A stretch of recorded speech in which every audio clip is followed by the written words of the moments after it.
Hi, guys. Welcome to the Power Network.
Oh my word, I'm having a day, you guys.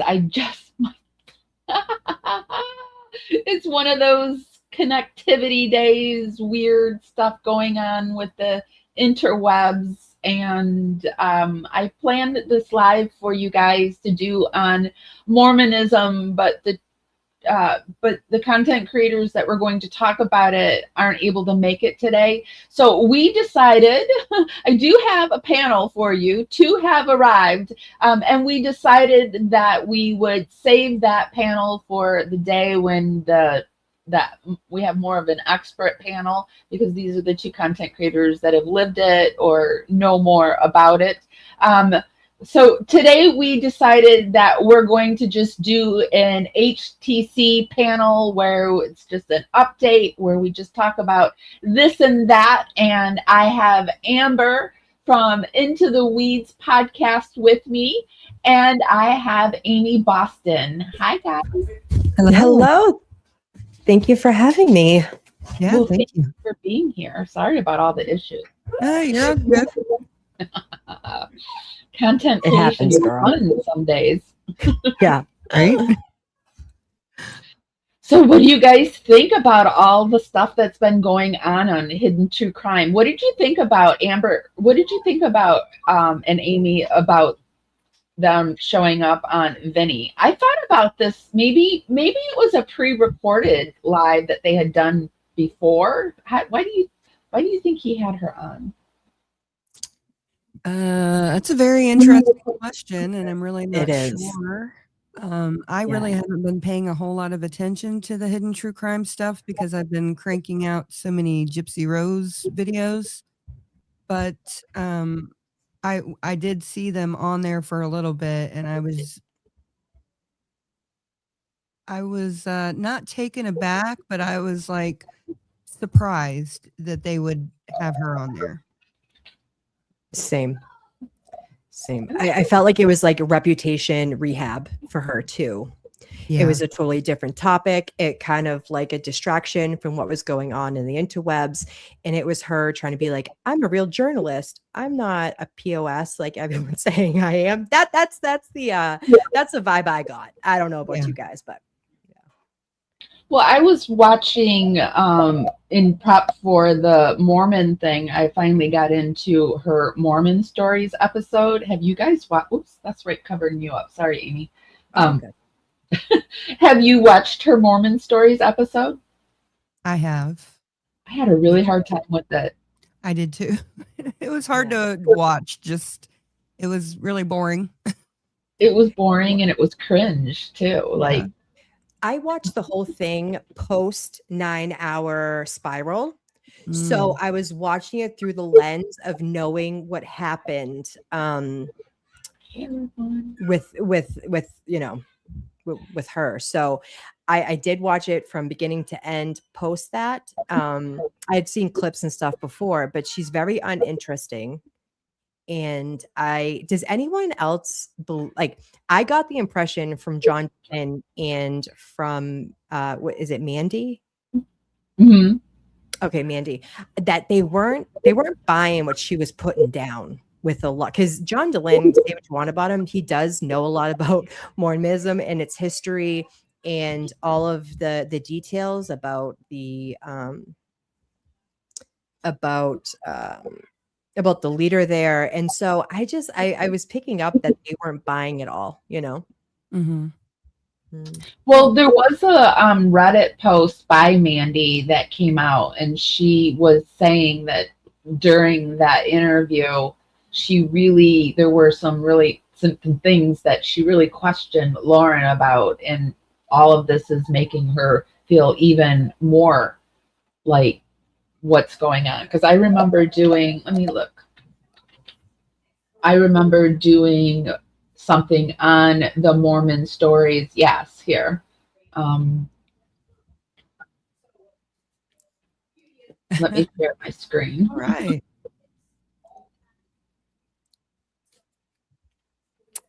I just saw Just Me said something about the library story. I agree.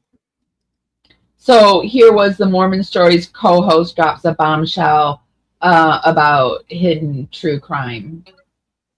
Reddit forum. I thought this was really interesting. A post on more Lauren nonsense.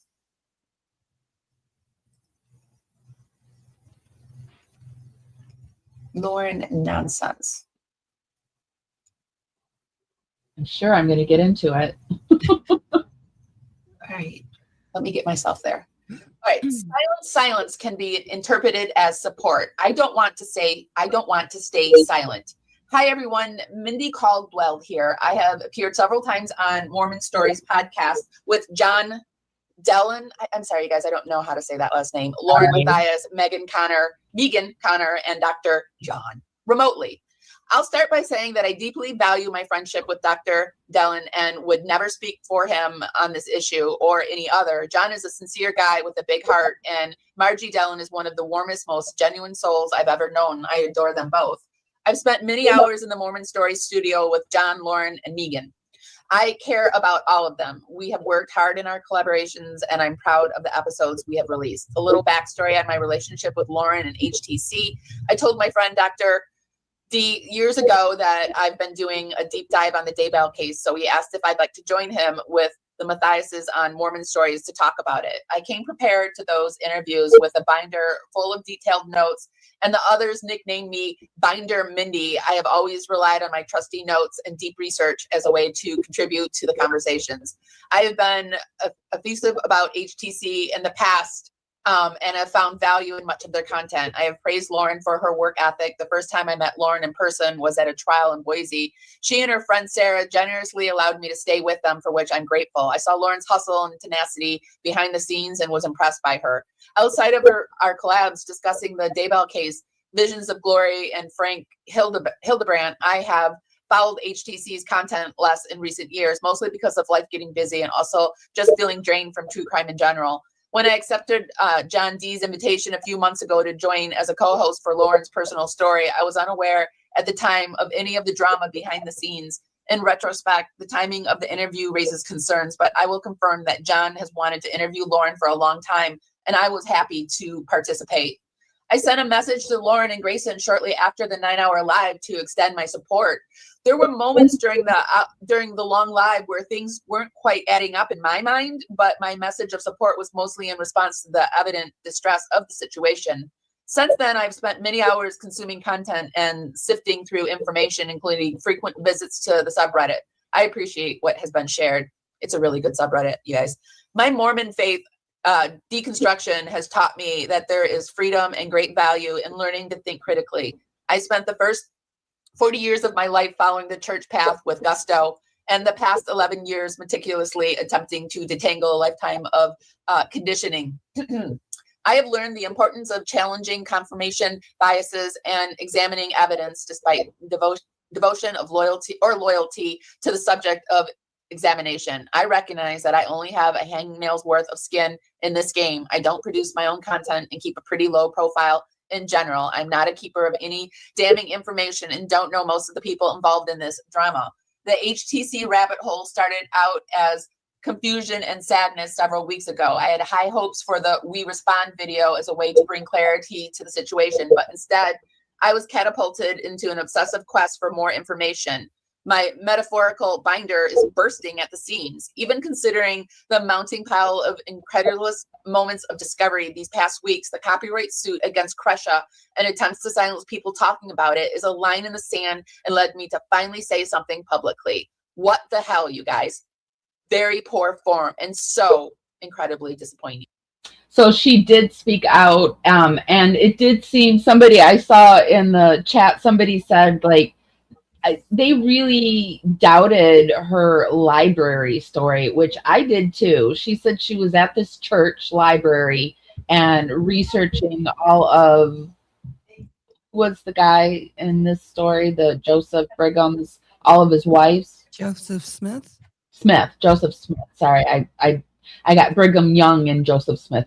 No, but she was researching supposedly all of his wives, and they were like, really? They would keep that in your church library? Because they tried to keep that all hidden from us. And she tried to backpedal, and it was just like, wow. Mm-hmm. Yeah, I do remember that now that you're bringing that up. Yeah, that whole situation. He was actually, so Joseph Smith was, he was around the Restoration movement, which is kind of the church that I subscribe to or whatever, just basically going back to the fundamentals of the Bible.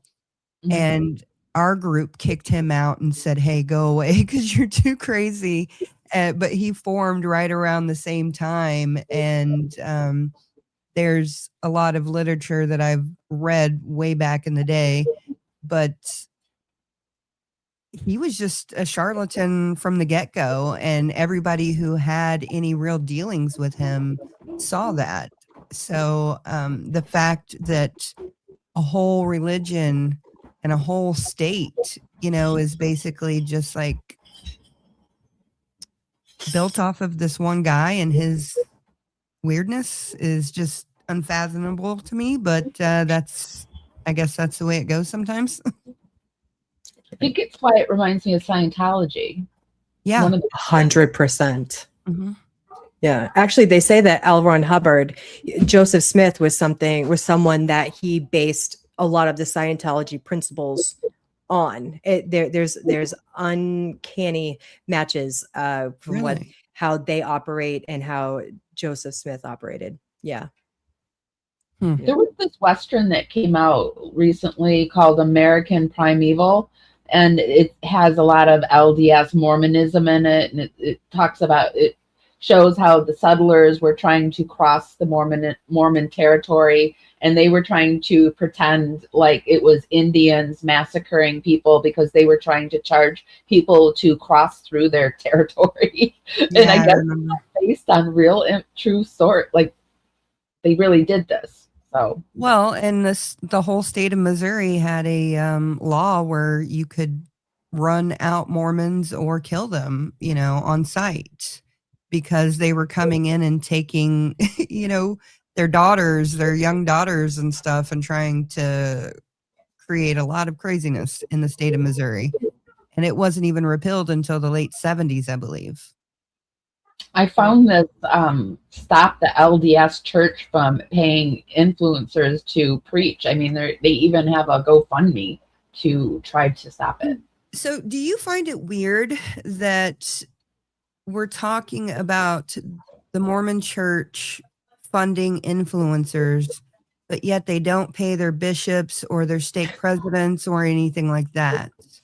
I mean, how weird is that? It's bizarre. It is bizarre, but they must fund them somehow.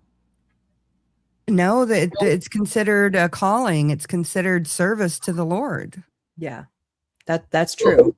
But do they live get in free home and stuff? Like, how do they support themselves? I honestly don't know. I think they have jobs and support themselves that way, but Oh, yeah. You dedicate your life to your family because there's that patriarchal, you know, the husband provides and the wife takes care of the kids, and so they're often very successful. They're doctors and lawyers and everything. But then you're right, there's the calling, and you donate your time to the Lord. You donate your time. But there's so many things, in my opinion, there's so many things wrong with the keeper of secrets type of thing. You know, you're not allowed to go to authorities. You're not allowed to go to the police. You have to tell everything to your bishop, and then they're often covering things up. They don't want to help anybody. They're trying to like save face for everyone in power. It's very sad. No, I totally agree. Didn't you interview someone that escaped from the Mormon church recently, Amber? Yeah, so I interviewed Mrs. Fancy Pants, Stephanie, and then I also interviewed Stephanie Davis. So Miss Fancy Pants was trafficked by the church, by her family. And that was actually Mike, one of our hosts at Military Broadcast Radio. The abuse was rampant. He actually he was the first Boy Scout to call the Boy Scouts out for sexual abuse back in the 80s. Oh, wow. And so he is in a lawsuit with the Boy Scouts of America for over $4 billion. Wow. But Stephanie, we were talking about her trafficking. She was made to sell mistletoe. After Thanksgiving, they went out and sold mistletoe till like 11 o'clock at night with hardly any clothing. And it was a very dangerous situation. And she's got a whole story going. Please go and watch that. And then, and she was also on Difficult Research with Kresha. Oh, okay. And then we had Stephanie Davis on, whose son was nearly assaulted by a repeat sexual predator. And she didn't give up. And even the Attorney General of Utah said that they never expected somebody to push this hard for their child. So, yeah, it's just, there's a lot of crazy laws and loopholes in Utah, and Stephanie Davis and Miss Fancy Pants Stephanie is, they're trying to change it. They're trying to make Utah a safe place for women and children. So, what have you been doing, Amy? I have been covering John Benet Ramsey in Colorado. We're around the same age. Yeah. I haven't. I've been doing kind of like the drama of hidden true crime, just because I think that she's just not that great of a person or creator. But I like unsolved cases, and that case really gets my heart. I actually was able to interview Frank Zell last week, and he is an investigator who has been investigating this case for decades. Really? Yeah. So he's wealth of information. I saw recently that the Boulder police had a press conference saying that they were still working on it. What was that about? So they're saying that they're reopening the case, and that they're gonna, DNA is gonna be the thing that finds the killer. But we've gone nearly 30 years and no one has done anything. How did they find Brian Koberger? The EGG testing or whatever that was. And they haven't done that yet. And if you listen to my interview, actually, Jay, I saw someone mention Jay, Every Day with Jay. She actually did an interview with Frank Zell as well. And John Benet's parents were part of a church. And there's a lot of child abuse around that and the people that are associated. So, everyone's allowed to have an opinion. No one knows what happened to John Benet. And, I always think, thank goodness for good people who are out there trying to figure it out. Hopefully they do find it. It's been 30 years. Here. What's your idea about it?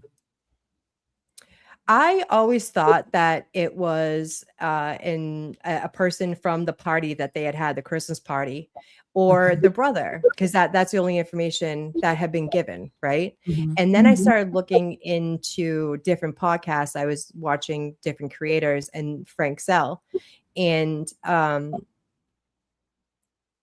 it's unfortunate that I don't think the parents were directly involved, and I don't think that the brothers was involved any longer. I think that it's bigger than that, and there was a lot of corruption and cover up for the powers that be. And there's a reason why it was never solved, because they didn't want it to be solved. The powers that be, meaning in the pageants, or like? Yeah. So, the person that was hired to take pictures of JonBenet for her portfolio was actually a person that belonged to this church, and he was a PDF file. And Really?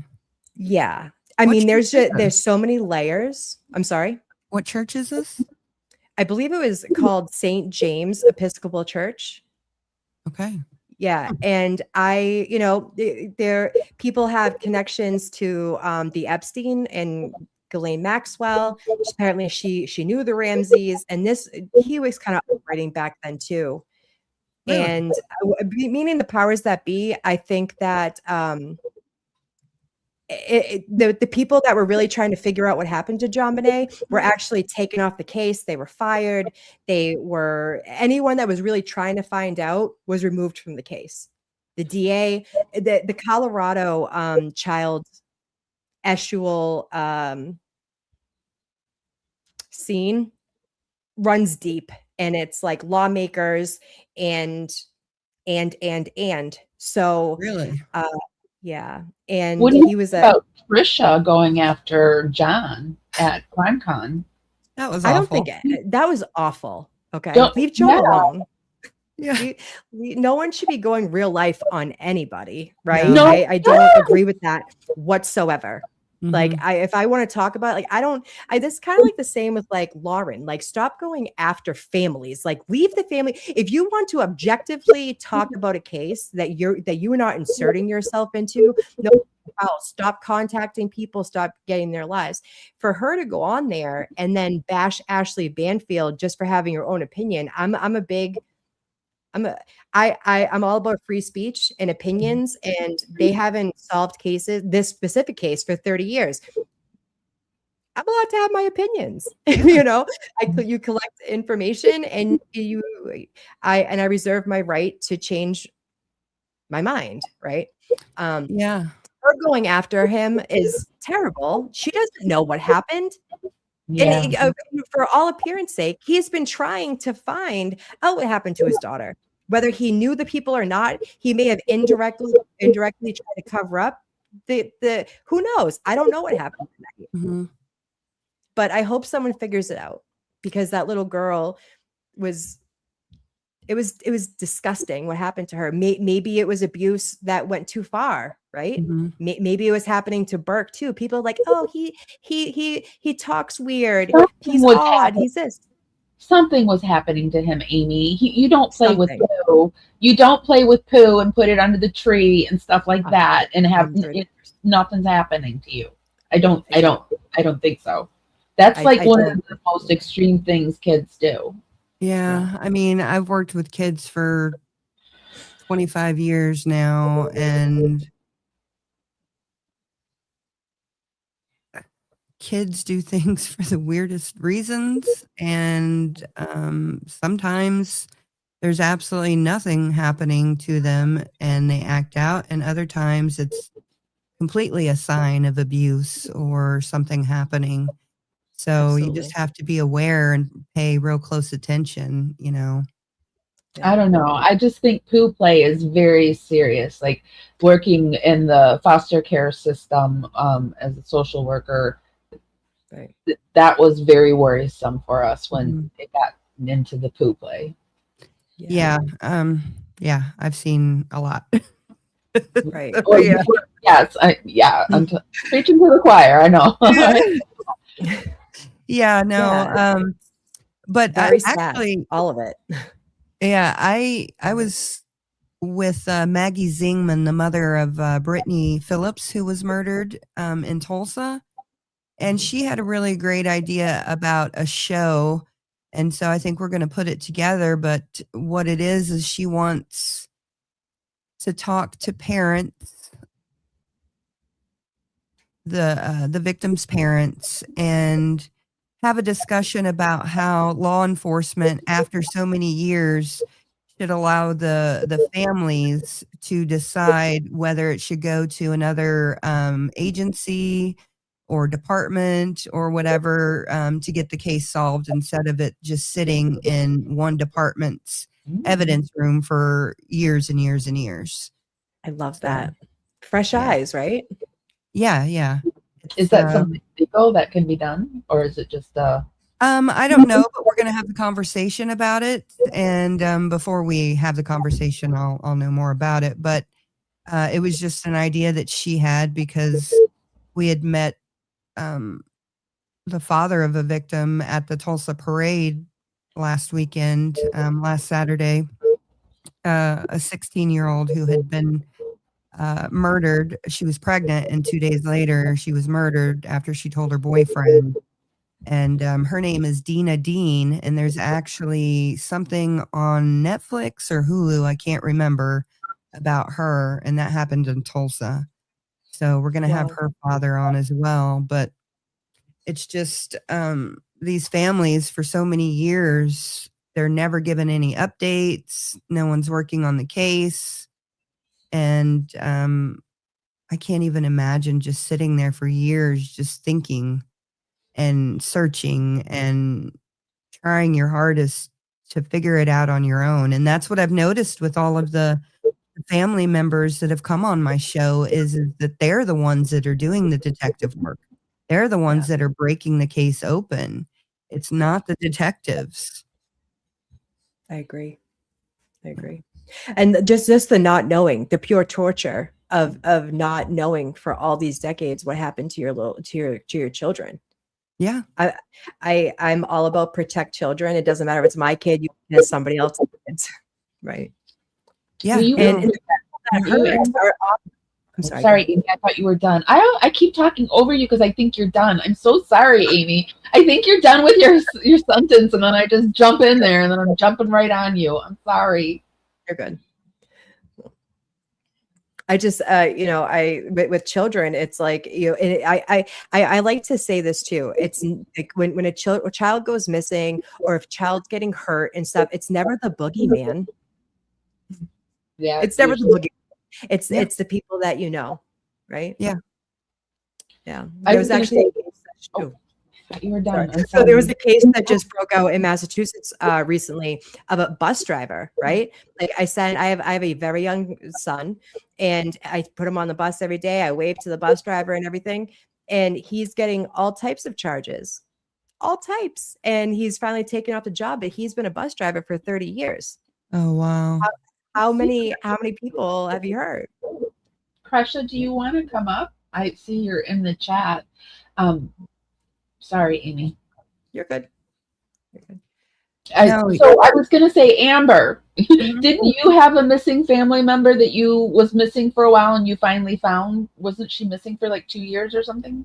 Yeah. So actually, it was my stepsister. Well, I just call her my sister. She's not even technically my stepsister. She is my stepdad's ex-wife's daughter, but she lived in our home for a while. So she's my sister. But yeah, she went missing. She got into drugs, and it was really bad. She went into, some form of psychosis or something.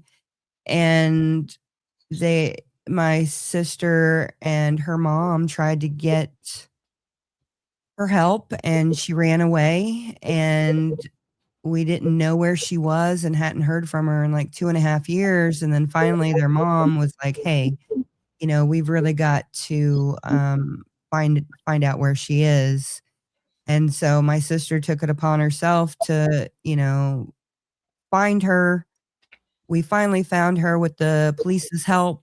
And then my sister went to go rescue her. And my sister doesn't drive, but she drove all the way from Wisconsin to Missouri to our house. And and so now my sister's in a safe place. But it took like 2.5 years to finally say, hey, okay, we know you want to be on your own. We know that you ran away willingly. No one took you anywhere.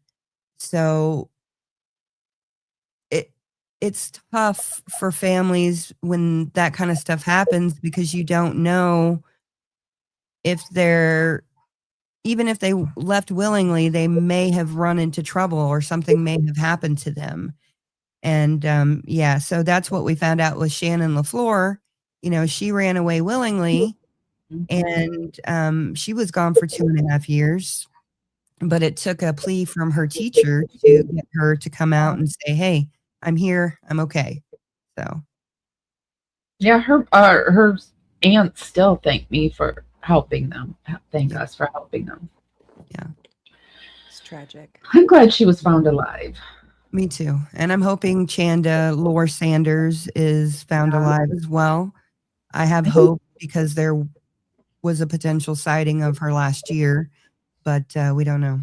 So I need to get another live together for that.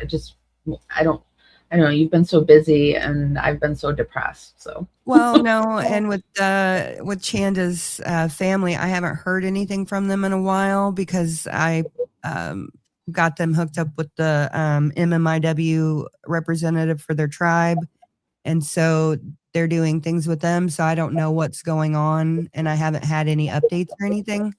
So I don't know. I haven't either. Now that she hasn't texted me over on TikTok. Now that you say that, and the aunt never contacted me either. So yeah.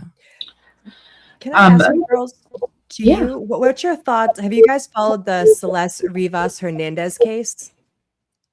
A little bit, but not really. A little bit. Okay. Who is it?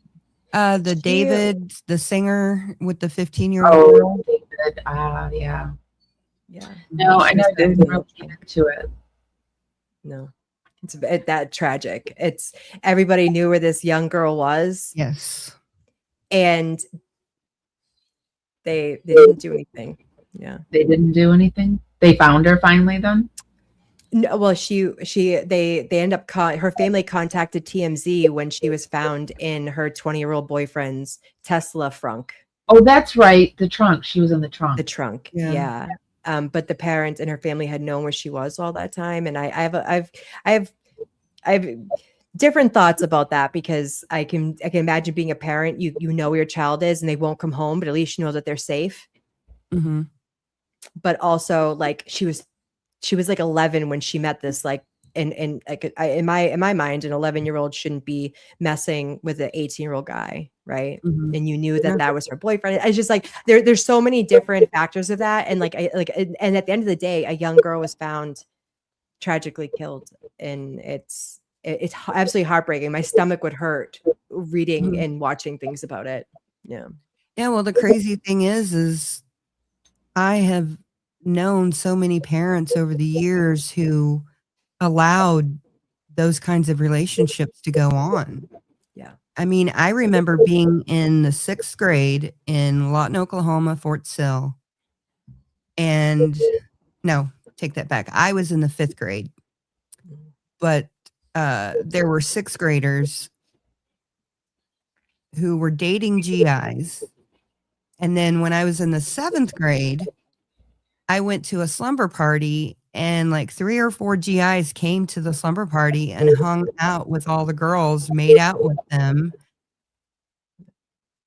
So yeah, it's a hard topic. It's a definitely one that you have like almost like countering feels, because us being young women, like I remember being 17 and this 28-year-old guy was I was so in love, and then being in my 40s now and looking back, you're like, what does a 28-year-old guy want with a 16-year-old girl?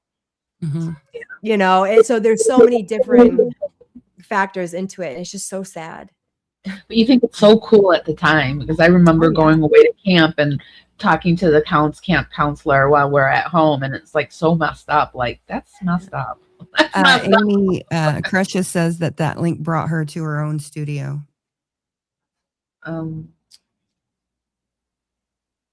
But how would I invite her to her own studio? I have no idea. Unless you copied it, if she sent you one. Let me put it out there again. I don't know. I have no way of sending her to her own studio. Because how would I have that link?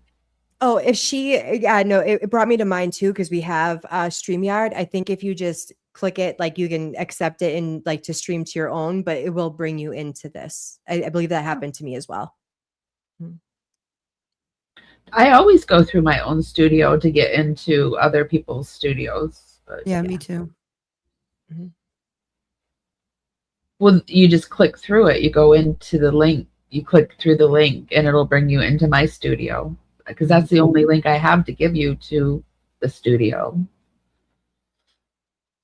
I've never given another link out unless I'm wrong. Over on Hidden True Crime, the Reddit, I do see that Jay put up a where Lauren is crashing Kay during the victim memorial. In this video, I'm going to walk you through a clip that Lauren Matthias took at the memorial for JJ and Tylee. That is JJ Vallow and Tylee Ryan. Now, there's more going on here than what we saw in my live stream earlier, than her just, bum rushing up on Kay. I think that she saw Kay come into the room and targeted her on purpose. Let's walk through the video together.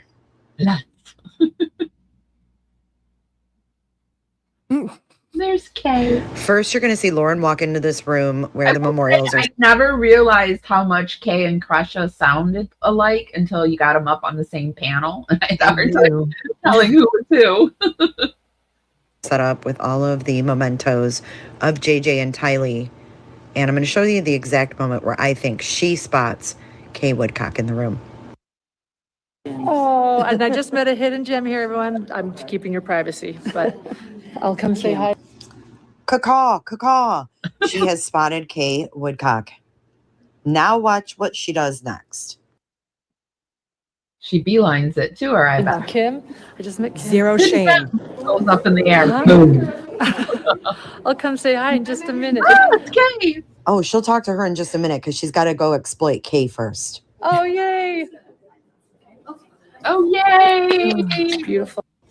Here she is pretending she didn't see Kay, panning around to the other. I will also say, too, in watching her Mormon stories, all of her, I thought about this for a long ass time. I have to tell you this. When she was doing her story about her friend Abby that she met when she was a child, and I guess knew her from 5 until maybe 3rd grade or whatever. And Abby wasn't a Mormon like her. And then they ask her, well, what was Abby? And she's like, oh, well, I don't know. I think every one of my friends' religious background, if friends that I met in the 2nd grade, I knew every one of their beliefs. Yeah, you're right. And she said that she went to church with her, or whatever that they might have called it, right? She's like, I went to her church. My mother let me go. She was so progressive. You didn't know. No, it was reading. It was reading. She went to the library because the girl liked to go to the library and read. And so her mother said, you're not going to church today. You're a churchgoer, but your friend likes to go to the library and read. And that's what you're going to do today. She wouldn't know that that's what she's going to do. Her friend wouldn't be like, you should come to the library with me today. Her mom's just going to send her. I don't believe it.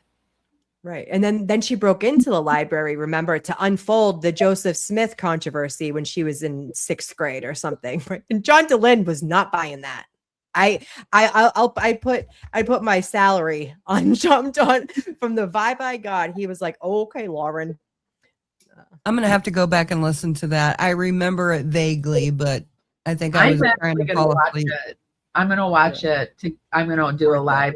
I have to go through it because I was watching it this morning and I was like, I cannot watch this alone. I need people. I need people. This is crazy. Yeah, absolutely. I agree. It's easier to do it, to talk it all out with like-minded folks who are just like, what am I watching right now? I believe that, like, and this is my opinion, I'm allowed to have it. I think that most of that story was made up.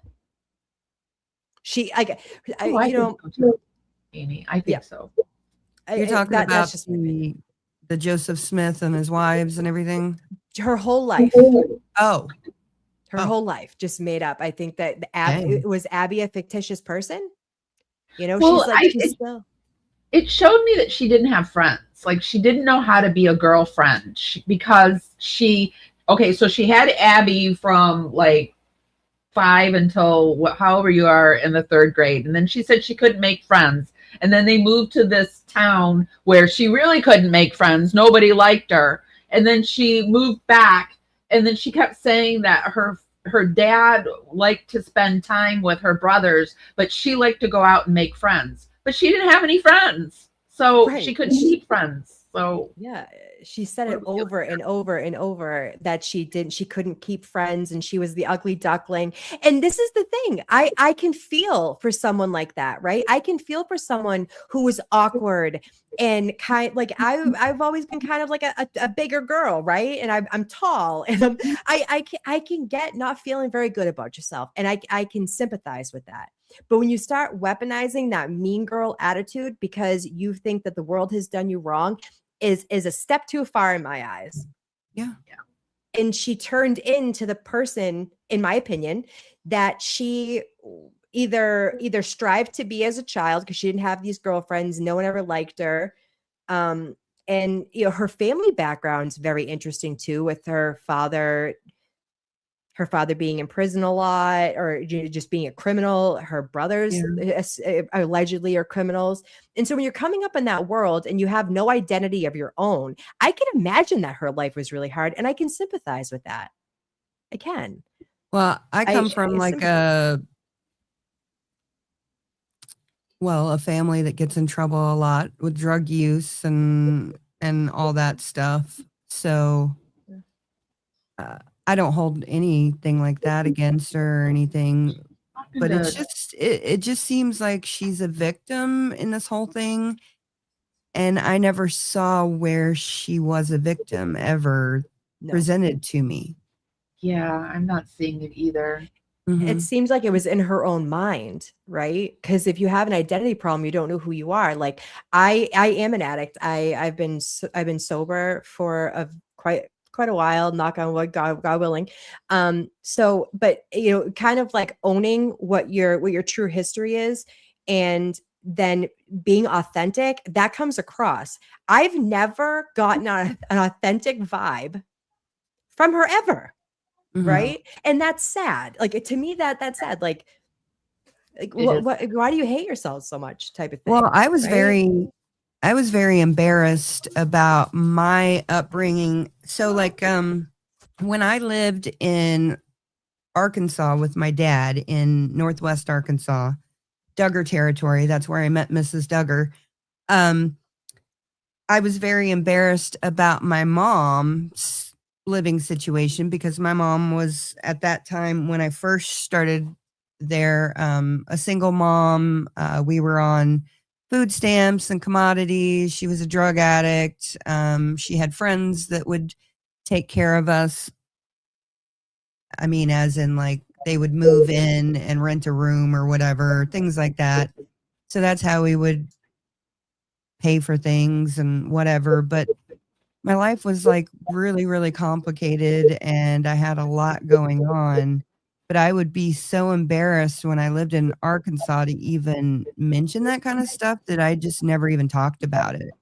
Yeah. And so it depended on who I was around, because the people in Arkansas were more privileged. They had more money. It was more middle class. There was no diversity really at the time when I lived there and was going to school. So yeah, I didn't really talk about it with my friends at all. So they wouldn't have even known any of that stuff because I just kept it buried and didn't talk about it. Yeah. Hey, I see Alora's here. Why don't you Yeah, guys yeah. fill us in really quick on the Gypsy Rose stuff, because I know you got to head out to do some not grocery shopping, Christmas shopping, grocery shopping. Like that's a big deal. Maybe that too. So tell us what's going on. So you got a lot of new stuff, and you were on Perez, and my God. Yeah, Perez Hilton got involved in the Gypsy Rose Blanchard story. Now he'll tell you it's all for the coin, the money. So he asked me and a bunch of other creators to go on his channel on TikTok and talk to him. I just told him why I got the FOIAs, why I'm involved in it. And tonight we're going to be going over Gypsy and Nick's birthday edition, which is just all of the videos that we could find that we were sent about birthday. So anything that Nick sent her or she sent him for their birthdays, we're going to include that we have. And then there's going to be more as well. So I've gained a ton of followers, like over 17,000 followers since last Thursday. Wow, I'm very thankful to everybody. Yeah. Congratulations. That's amazing. You do great work. Thank you. Oh my gosh. Wow. How many did you gain? So when I first started last Thursday, I had 6,800 or so. And now we're at what, 19.5? You're screaming up on 20. So That's yeah. amazing. You deserve that. Your You coverage totally of her is incredible. I worked really hard to get the stuff. Thank you. And the last time, so the very first FOIA I got, I just sent it out to everybody. I didn't watermark it or anything, and it just sat there. Nobody looked at it. And Alora and I covered it, but no one picked up on it. And then finally a bigger creator picked up on it, and that came out. And then we got the emails from a woman in the UK who was kind enough to send them to us because she wanted us to present them to everybody. And so we did that. And then now this last round of FOIAs, I mean, I've done a whole bunch, but For other cases too. for other cases as well. All But of the FOIAs. but yeah, so this last round, I decided I'm just going for maximum impact. I'm just going to release videos periodically so that people will pay attention this time. Because Good. no one paid attention last time. No. Good. Well, you're wiser now, too. I mean, you're more experienced. I thought it was very interesting that someone said you only paid 34, but then to find out how much you actually paid, I was like, wow. Yeah, and that Who would you think said that? yeah, but anyways, also, it's just yeah. So initially they gave me a quote of over $1,800. And Wow. Kresha's here. Hi, Kresha. yeah, and so then it eventually went down, and so I only paid a little over $800. But yeah, it's been interesting. I'll never do a crowdfunding again. I'll never do anything like that. I didn't want to do it this last time, but everybody kept asking how they could help, and so I said, okay, finally, I'll set up a Cash App. I did, and I don't like it, so You know how the internet goes. It doesn't matter what Yeah. realm you're in. People are always going to be like that. So. yeah, That's a fact. It doesn't matter. Yeah. yeah, The Not internet everyone will follows internet. you. Hi, yeah. Kresha. We finally got you up here. Yeah, my Kresha. computer is crapping out again. I'm like, oh no, I'm about to just join through my phone, so I did. Yeah. Hey. Hello. Well, we've actually got to go, but Not I Kevin will did that. hook up with you sometime, Kresha, because I want you on our show to talk about some interesting things. So All right, that sounds good. I've Well, been checking in the Gyp verse too, with Dr. John. I'm just like, where else he going? What else he doing? What else he touching with those big sausage fingers? Okay. Dead. They're everywhere. And it's like the cockroaches, and they just, I'm stomping and, Well, you know, you know that Gypsy calls herself a cockroach now. It's heard Operation that. Cockroach. That's actually, that's what reminded me of the whole light dark. It's marking people bad. Yeah. It's like a zombie. It's just like Tim Ballard calls lukewarms, it's crazy. Mhm. Aren't Yeah. you around where Gypsy lives, Kresha? Hell no, she moved out of, well, no, she's over there on the other side of the state. She was Oh, in my town. She Oh was. my goodness. I And thought so. let me tell you, my daughter took a picture with her at the Preon Lake Mall. I was like, Ashlyn K, no, ma'am, your cousins were murdered. Your uncle was murdered. Like, what are you doing? No. Listen, I get Anyway. it. Sometimes you do things for the plot and you don't think too much about it until after the Right. fact. I've been guilty of that myself. So Sure. She'll be like, what? She'll be 20. What's today? Anyway, she'll be 20 on the 23rd, and she's going to school. She wants to be an FBI agent, and I'm just like, okay, yeah, that's not going to fare well with that photo bomb. Hey, as long as she's not like supporting her or anything, then Exactly. a photo op is perfectly fine. I guess. I don't know.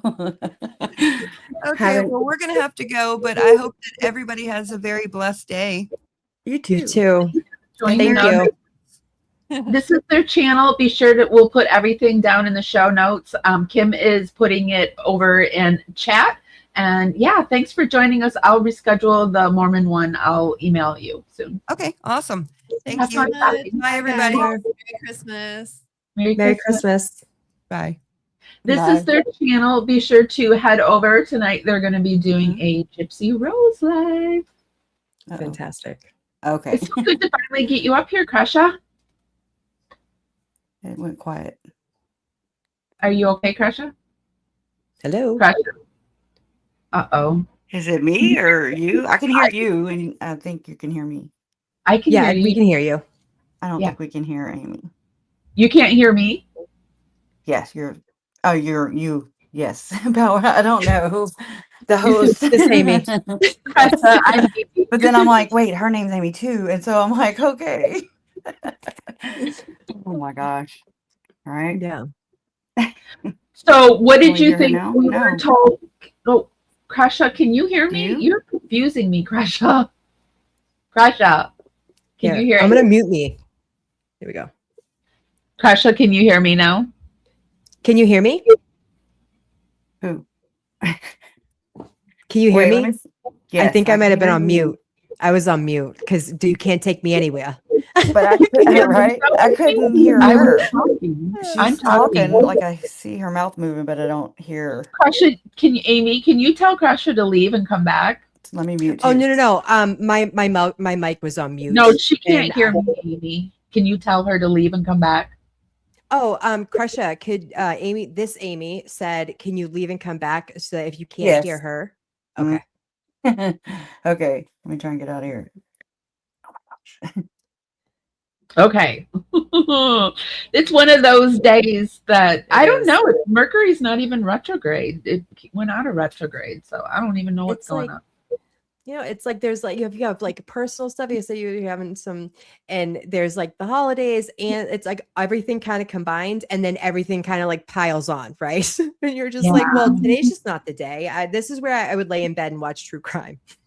I know. I would have canceled it because I've been losing internet all day long, but then I'd already rescheduled it. So I've already rescheduled it. Now we're doing this. So woo! This is the fun. You look really beautiful, Amy. Oh, thank you. Thank you. I am kind of fresh faced, and I had to turn on my light because I was like, oh. No, you I look wasn't really even going to beautiful. come on camera. Thank you. I appreciate that. You too. Thank you for including me in your panels. I really, really appreciate this. And You have a wonderful chat, and I watch you every morning at work. I know you know that because I'm in your chat, but I watch all of your content every day, and you're absolutely spectacular. And Well, your you say coverage the is best always things, stellar. Amy. You say the best things, and you're really smart and witty and on top of it. So I enjoy having you. Thank you. And hopefully we'll get this Mormon panel together. I did see that when we were playing when I was showing this video here, somebody said that, okay, so getting back to this was at the memorial, and someone said that Kresha I was waiting for Kresha to come back, but let's see. They said that Kay was over talking to JJ's biological dad, and Lauren just rammed up on it and interrupted. I haven't seen this yet. So Kay was talking to her son, the JJ's biological father, and Lauren had to intrude to exploit her more than she already has. Mm-hmm. Let's pop it back from the beginning and watch it. In this video, I'm going to walk you through a clip that Lauren Matthias took at the memorial for JJ and Tylee. That is JJ Vallow and Tylee Ryan. Now, there's more going on here than what we saw in my live stream earlier, than her just, bum rushing up on Kay. I think that she saw Kay come into the room and targeted her on purpose. Let's walk through the video together.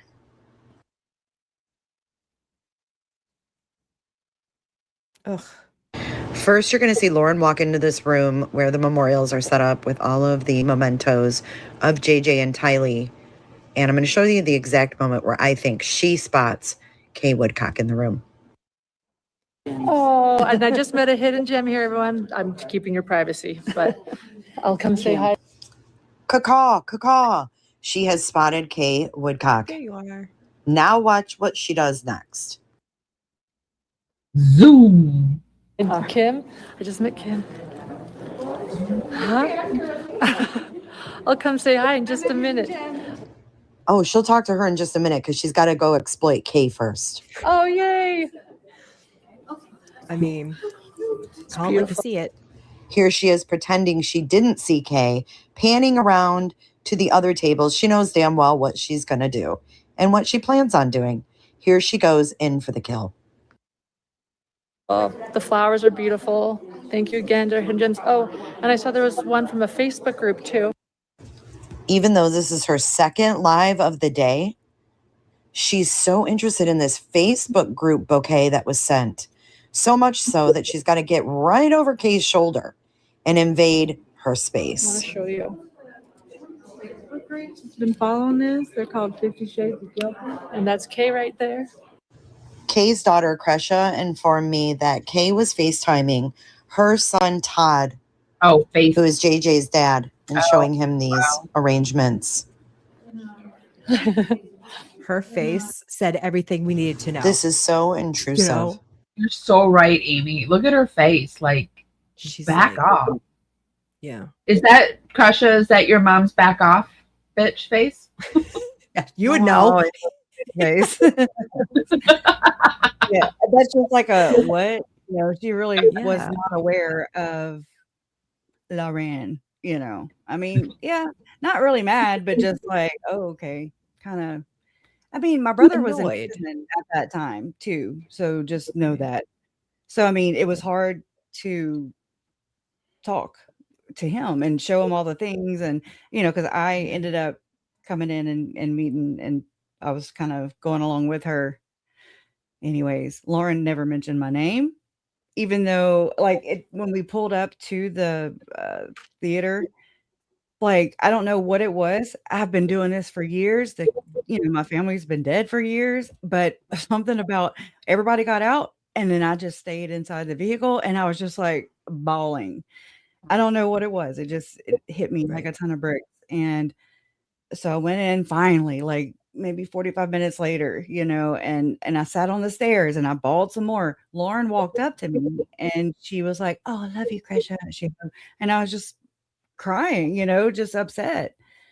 And I was just trying to get myself together, pull myself together, and I didn't want to be greeting people. I'm not a people person. You know, Right. I'll And do this this. is your real life. This was Lauren's Yeah. job, right? But it's your real Mhm. life. And shame on her. The audacity on so many levels of this woman Yeah. is shocking. I've been watching it for years. Mhm. For real. It's been like she's infiltrated my life. And 100%. I was telling my mom, and you know, back in 2022 or 21, I was like, I tried to tell her, you know, like there's just this beef going on. I'm not a dramatic, I don't like drama either. Can't stand it. There's enough drama in this case as it is. Right. So I'm here to like do research, to do my work, to find out, to Yeah. dig. And it's so weird. We need an investigative journalist, a good one who isn't a part of said organization, because that's where we're Mhm. at. Because as soon Yeah. as it's like, as soon as she exposed herself in that 9-hour live, it, oh my gosh, feedback on me, I guess. It opened up, it's like the cloud lifted, and I just, because of Lauren removing herself, basically outing herself, it's like opened up all these other connections, and I was like, holy crap, that's huge, huge. I have a question So for you. Do you think, okay, so I'll just, me and you have never met. I'm very nice to meet I've you, seen it. Amy. Um, I've been watching your channel since you started it, right? And I found it fascinating, and you really delve into like the beliefs of why Chad and Lori turned the way they did. It was fascinating, right? I'm not a Mormon, so it was just, and I find religion in itself to be fascinating. But do you? I have my own theory on this. Do you think that part of Lauren, why because I always wondered why, your mom and Larry were up with her all the time and she'd showcase them. And I'd be like, but Kresha has really good information and she has her own channel. And why not do the collabs and everything? Do you think it is because of what you were delving into and she didn't want any part of exposing all of that? Because your information is far better than anything she ever spewed. And so it's like, why wouldn't you do this collab? I found it to be very weird. Just even not even knowing the drama that was going on. Yeah. It's Yeah. wild, right? I mean, so Mhm. there's all these connections, there's all these things. And yes, I do believe that, because ever since she exposed herself, I found out through a couple sources now that she was basically like my minder. She was getting people to handle me, to What? keep me on the rails. Yes, I'm not playing. You know what that feels like? Even now, I mean, I felt like really outed, like shunned, I guess you could say. I felt like there was a Yeah. whisper campaign. No, I didn't think all that, but because I'm not paranoid, anyways. But I can see why you'd feel I that way, would have honey, though. thought Like it. I would have felt you that. I did it again, Amy. Sorry.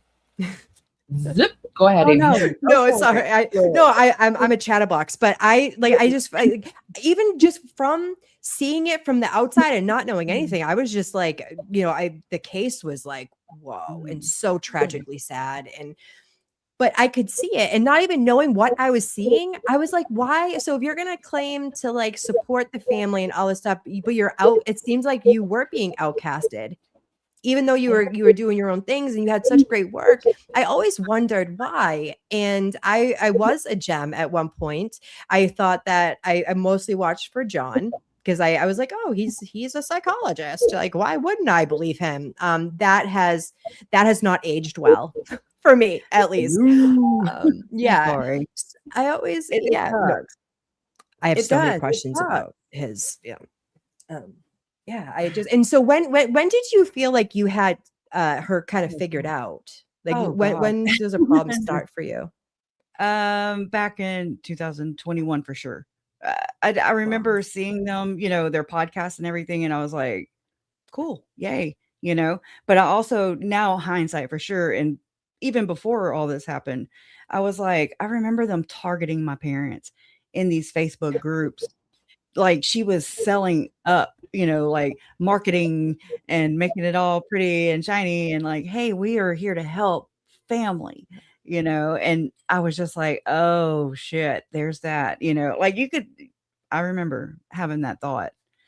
And it's she really flew on my radar whenever I had met another. Well, I'm not Mormon either. I'm a never Mo. They say, right? Yeah.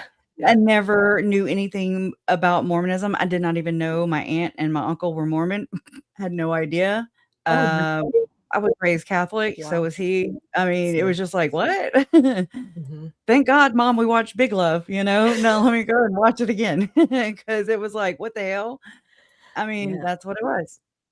Anyway, so it started there, and then again, the kids were missing, so the Facebook groups cropped up, and they were very helpful.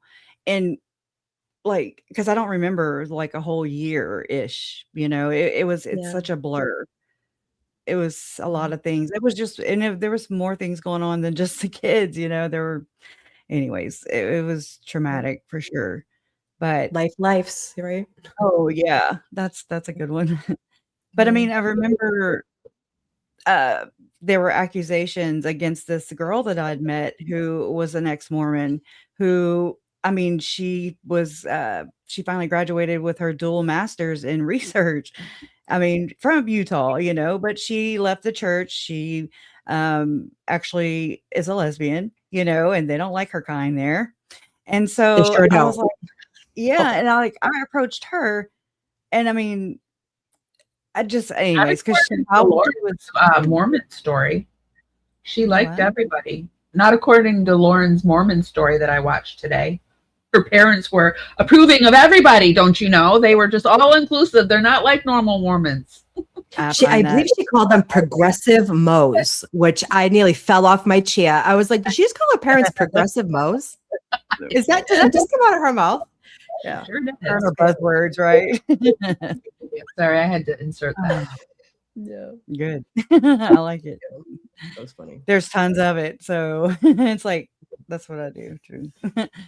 I just remember, like, so her name was the L Mom, and her name was Jen, and she was just helping me on the back end, like, because I didn't know who to talk to, I didn't know who to trust. I still I think don't. she froze.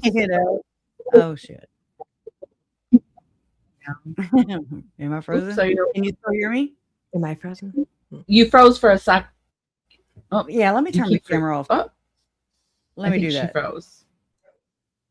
I don't want to freeze.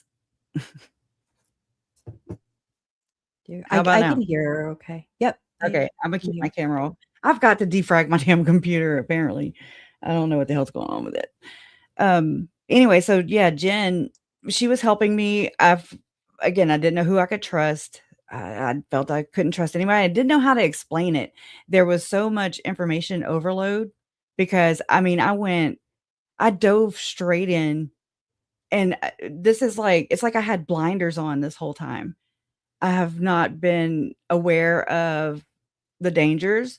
I've not been aware of, I've just been poking and prodding and just raising the same questions over and over again until I get an answer or find it on my own, which is most of my experience and research, which is finding it on my own.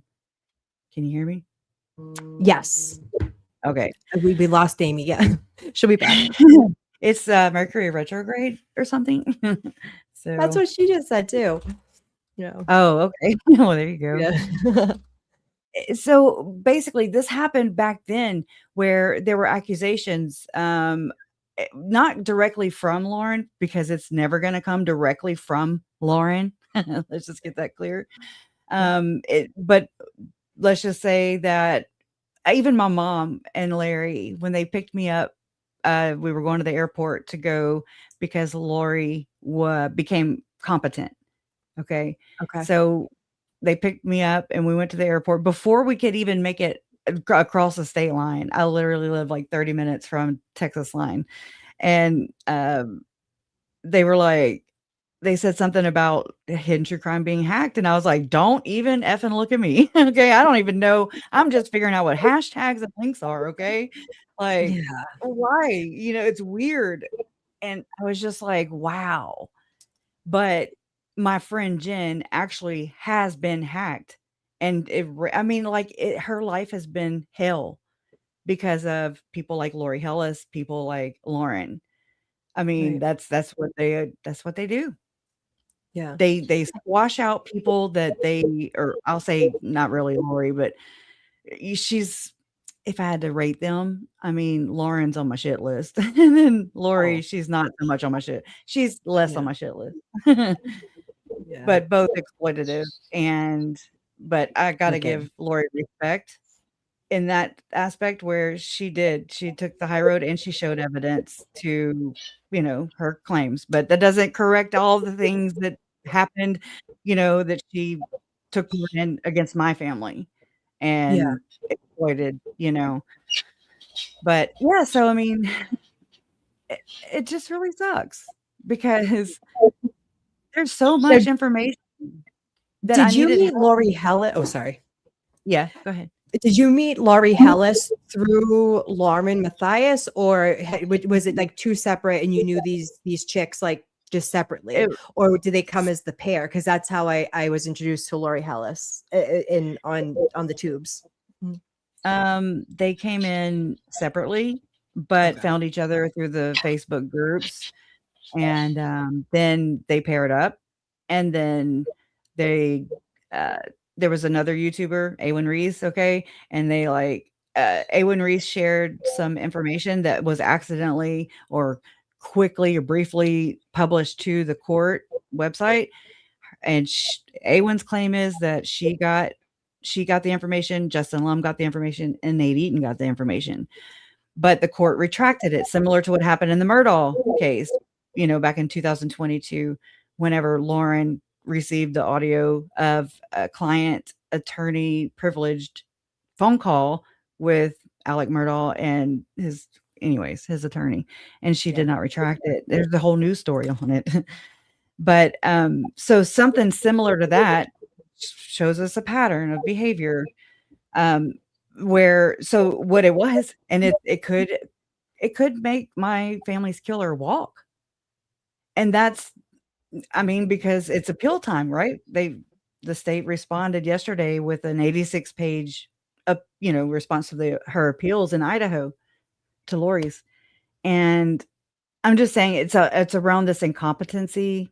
Her mental health status is what it was.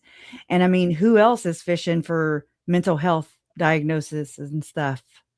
Right. I'm not. I don't give a shit. I'm Right. like, she's crazy, but she ain't that kind of crazy, Yeah. Well, I mean, her pregnancy got her off of death row. It did do that for her. Yeah, it did. She should yeah. care. Yeah, but there's a lot of just things that people don't want to ask or talk about because I mean, I don't want to let my family's killer walk. I also don't like people doing bad things, or doing unethical things. Do it right. If you have a case, convict that shit. Okay? Like, bring it and bring it on. Bring your A game. Do good investigations, do good work, follow the process, the procedures, the laws, and do it. The ethics, all the things. Not hard. I mean, Lori and Chad, in my opinion, were a slam damn dunk, like anybody. Yeah. Do Like, we that. all knew she was crazy. I mean, a mother doesn't act like that because she's like, well, but she knew what she was doing. I'll Yeah. never be convinced otherwise. Like, she wasn't that far gone with that. She didn't know that what she was doing was wrong. She Yeah. literally actively tried to cover it up. Right. Yeah. If you're loose, you wouldn't care whether you were caught or not, because you wouldn't know that you were doing something wrong. Right. So yeah, I'll never be convinced of that. And the Mormonism plays into this because they have all these different ordinances and stuff, or these special ordinances that I believe, and all my research points to the fact that they participated in a special Mormon ceremony, and it exalted them as a couple. And one of the I guess code phrases is they see Jesus in the temple. Oh, okay. Well, that means you're into the club, is what that means. It's just a passage. It's just like oh, okay. Instead of it being called, hey, welcome club member, they're just like, hey, welcome to the Church of the Firstborn. Welcome to Zion. That's what it is. So, I don't think Lori's married to the interview room. No. Oh, no. Hell no. I think she's single and living her best life in Arizona right now. No, she's married. Her husband she's married. is a retired. He was in the service. She was in the service too. I always thought that Yeah. she was an opportunist, and it was kind of her behavior toward your family and the case was really gross. But the one thing I will give her respect on is, like, at least she didn't hide it. Like, she told you up Right. front that, like, I'm a piece, right? Like, I'm not a great person. I'm gonna make a book, and that's the only reason I'm invested, because I'm trying to make. But at least she told the world, this is who I am. Lauren is just an undercover. And I liked how you said that Lauren would never do it herself. She'd always get her flying monkeys to do it. Those are my words, but she doesn't do it herself. She has people like Grayson or her previous assistants and stuff do her dirty work for it, but that came to bite her. Yep. Yeah. And that's exactly the same behavior of the leaders in the church. They're always like, you'll never tie anything back to them unless it's by accident. Now, here's my conspiracy theory for the day. And I mean, it's just, it's like a gut feeling or a vibe, and you're just like, ooh, I wonder if that ties into that.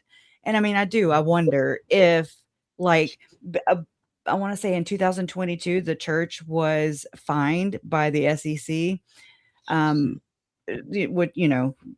securities exchange, whatever, I forget the acronyms. But they were fined for not turning in, I want to say 22 years. They did not report money. Okay. Follow the money, What? follow the damn money, follow the money. Yeah. Okay. Money is the root of all evil. There was a whistleblower that came out that blew the whistle. And the SEC or the government or whatever fined the church like $5 million. That's it. They're almost $1 trillion organization, y'all. They're the wealthiest church. What was the fine? What was the fine for? $5 million just for not reporting 22 years, I believe, of their earnings, because they didn't want their members to find out how much they were making. They said this, okay? They make the most money, am I correct? Like, they're the biggest money drawing. I mean, aside from Scientology, and Scientology is literally taking tiny everything though. from your Scientology is small. It doesn't matter because, or this is how I see it. This is what it looks like to me. They're all going to converge into one anyways. So it doesn't really matter who's making who. It's just a laundering factory. All of what's going to merge into one? Sorry, I'm not like what? All of the churches or all LDS or what? What do you mean? Like, okay, I'm going to call it. Well, I don't want. Yeah, it's all the buzzwords I don't like to say, but it's basically what Chad and Lori gained entrance to was a new world order. They gained entrance into that society, which and I believe there's a lot of crossover, right, Kresha? Yes, tons. There's a lot of crossover between Scientology and Mormonism. The members and Mormonism are going to combine. Okay, gotcha. I was trying to figure out what you meant. Okay, got it. So I think there's a lot of players that cross over between the two, and they're both in support of each other's memberships, right? Yes, and they keep the money. Yeah, like Tim Ballard, he runs around with like Marisol Nichols. He wrote on the whiteboard, or his friend Ken. He wrote on the whiteboard for donors was the Clinton Foundation. Carlos Slim, the wealthiest man in the world, not in a country or something, no, in the world. And it goes to the to the Rothschilds. I mean, that's what we're dealing with right here. I'm not playing. I was like, oh, okay, well, I reached the ceiling. Oh shit. What do you do now? Like the next person up is God. So it's like, what do you do? I don't know. And it's always money. And the ones that have the most money have the most pull. Yep. And it's gross. It's scary because it's close too, in the sense that, okay, just like you said that you were researching into John Bonet. Well, I did briefly, and I ran across Frank, the Zale brothers, right? I would love to talk to them. Oh my God. Wonderful. Because I researched David Hamblin, and David Hamblin is this egregious, decades old child ritualistic essay, abuse and involving cannibalism. Okay. And I'm like, whoa, So the headline that hit the headlines in Utah in like 2022. And I was like, what? Just 2 years before that, Tylee and JJ were found. And the way that Tylee was found, I mean, come on. And she's not, her remains are not together. Like they've never been together. So there's still remains out there that belong to Tylee. Oh, Okay. really? I didn't know that. Yes. That's I so thought she was sad. buried. I thought it was all in the pit. I thought she was all buried together. Mm-mm. Nope. We found that out during Chad's trial with his rebuttal witness. Actually, they showed like a skeleton, and there were so many part or bones missing. I was just like, what the hell?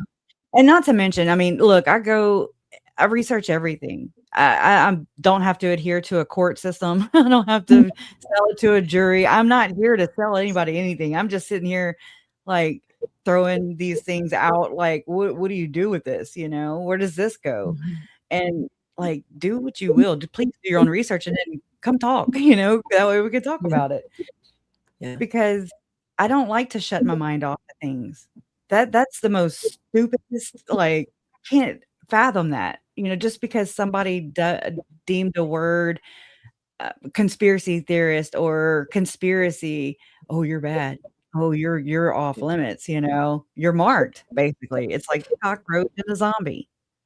For real. Conspiracies are a lot more happen a lot more than we think it does. People think like, how can 10 people keep a secret? Because they don't want to go to jail and they want to keep the money pouring in and they're part of it. And even if you're not directly a part of it, you're indirectly a part of it some way, shape, form. It happens a lot more than people think. So I am all for to listen to different, and I don't call them conspiracies. I think different hypotheses avenues. Of how we're avenues. Yeah. Of how this happened. And like you said, I like to reserve my right to change my mind. Knowledge. Right? Yeah. Always. It's fluid, like, just like it happened with Lauren with her 9-hour live. I was there, but I wasn't paying. Look, I mean, I was talking shit in the chat, like I was just there. And I mean, 9 hours, geez, by the end of it, I couldn't see anymore. So, I mean, there's that for the whole 9 hours? You stayed for the whole 9 hours? Well, I showed up. She was 55 minutes into it. So, wow. so 8.4 hours. It was fascinating. I want my paycheck. I watched, I was like, yeah, I want my time back, Lauren Matthias. Yeah. Yeah, pay a millionaire. Plus overtime. I don't feel sorry for her. I just don't. Yeah.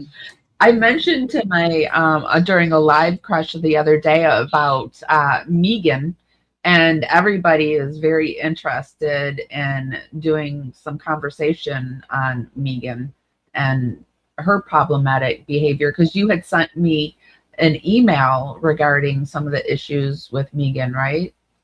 Yeah.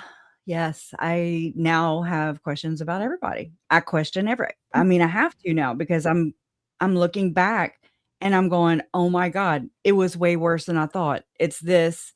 Now I know this, but holy crap, just like Jay playing that and you just playing that part about the kids' memorial. I didn't see Lauren's lunch live during my family's thing, anyway. So yes, Megan, I question her because of her alliance, her basically saying that me and mom are wrong.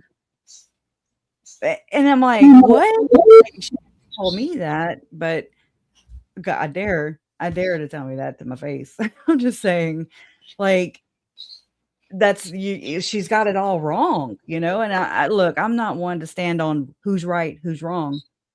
But this time, when I do, I mean, when I know I'm right and I'm experiencing what I'm experiencing, then I'm gonna double down on it. I'm gonna stand my ground.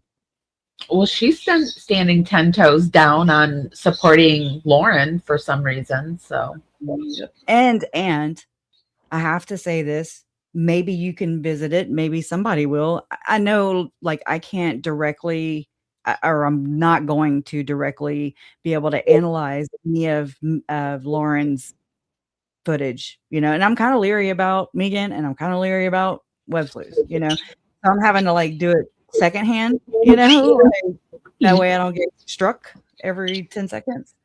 So, which is a different process for me because I've not had to deal with that with, people close to Lori and Chad this whole time. So I'm having to kind of be strategic about it. But if y'all can, community, everybody here, we need to dig into a recent Web Sleuth episode that had Megan on. And it was like it was basically like reintroducing her to the true crime community. And like Kresha, who me with the mind, right? We can't find our way out of the wet paper bag because lose the train of thought. But anyways, I have a reason, but I don't know what hers is. But you don't think of Trisha actually leading an interview or the discussion or whatever. So when she did it with Grayson, when Trisha did that with Grayson, it was weird, right? You're just like, okay. Oh, you're not speaking for Hidden True Crime though, right? Right? That kind of weird shit. Like that too many times. That drove me crazy. Captain Obvious, man. It's like they're easy to spot now. But I wonder if she was paid by the Mormon church too. I'm just after. Hold on, because I can connect that for you. Oh, you can? Okay, because I think Jay was the one that was saying like the Mormon, okay, go ahead. So go ahead. Like, no, signs for other. Okay, Junie, it's just getting good. You need to stop, sir. Go back to your shower, sir. Nobody took a call. Anyway, so. And I don't take credit for things that I didn't find on my own. Like I always look at all the channels I've visited over all these years, it's a community. Oh my God, I'm saying it like Lauren. It's not a community. Okay. It's a community hooker. Anyways, I look at it as a community effort. The village, it takes a village. And so, but I did, I've been following Jay through this process. I've been following you. I've been everybody who's covering it. That's what I do. I consume it, and that way I can try and be as knowledgeable about it as possible. I see you everywhere.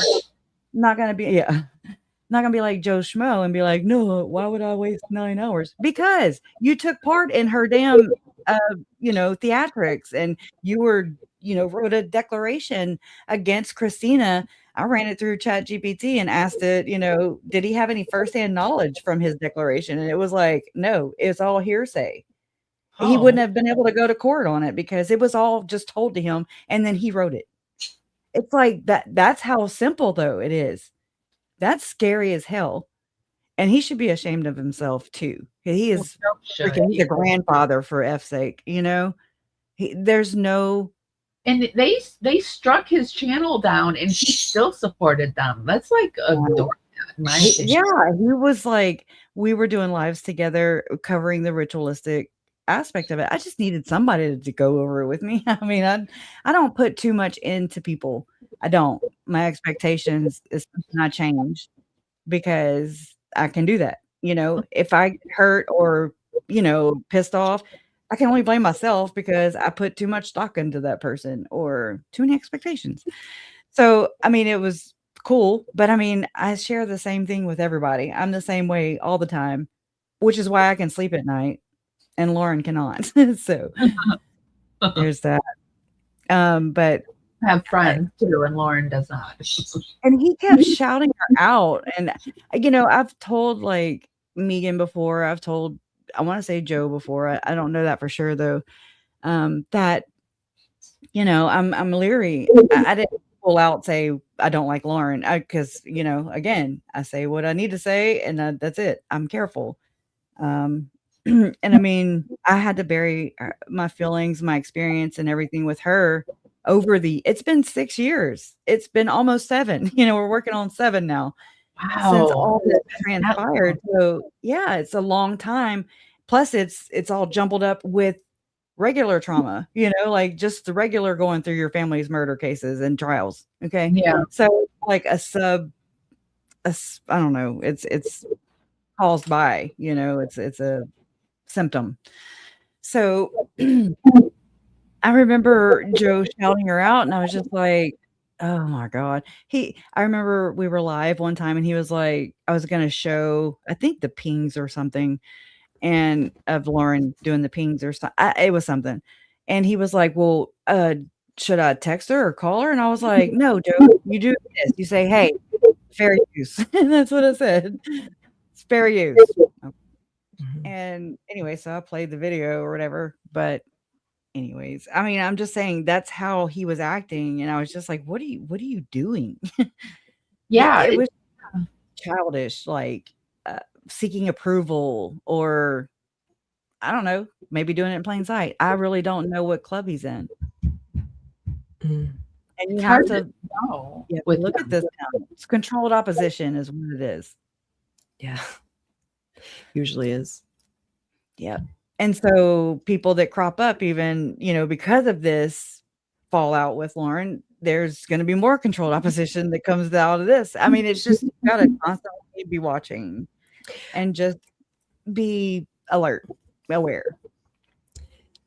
Did you guys, I sorry, I had to go run and help my little guy, but I don't know if you guys touched on this. I wasn't listening to the whole thing, but did you guys hear Grayson's response to that creator, or the email to the creator, CC?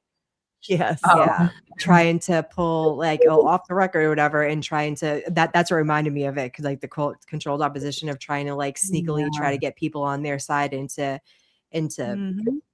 get other people to do their bidding. Absolutely. Joe Schmo. This was the first case that I ever heard of this guy. Me too. Where did he come from? Delphi. Oh, okay. So, but I mean, again, I just go wherever I need to go. If I'm sent something and I make my rounds or something, and if I run across something, I'm like, oh my God, that matches, I need to go look more into this name or these people or this organization and follow the money. And that's what I've been doing. And I've been running myself in circles. I'm dizzy. I'm straight up dizzy. And I mean, I need, and I'm sure there's other family members who this has happened to over years and years and years, who have gotten caught up in this echo chamber, because that's really what it is, where they exploit the victim or victims and the family. I mean, there's nothing left for them to chew on. Yep. And when I say they, I'm talking about the powers that be too. And they just kind of keep them in this network. I've watched it. I've watched my parents be invited to CrimeCon. I've watched Nate Eaton purposely avoid me. Oh. I've watched this go down over and over and over again. And I mean, just even stepping back and going, just thinking wow, could this be, just kind of the possibilities. And that's what this is. It is. I don't even know if I can't even put it into words. So let me not even try. I just stuttered. Yeah. Where did you meet Joe Schmo? He was actually he went to one of Lori's hearings, or a couple of Lori's hearings in Arizona before pre-trial. And one of my moderators, long time, had ran into him at the courthouse. And anyway, so then I ran across his channel one day, and it's actually the review he was doing of Lauren's interview with, I think, Jerry Holman, one of the detectives or something in Delphi. And I think that's the one she struck, actually, now that I'm thinking about it. Yeah. But, so I just kind of entered chat. And so, I mean, yeah, he met one of my moderators prior to that, but just remind me. I don't know why he was in Arizona when he lives in Indiana. Besides, he said his son lived there, but I don't know that. Well, somebody said in chat that Joe Schmo and Megan are good friends. So that's interesting. Yeah, which is weird because, he had finally asked me to go on his channel, and I think I pushed it off one day, And then I see Megan, and I'm like, well, damn, that's crazy. So I he have a like, theory.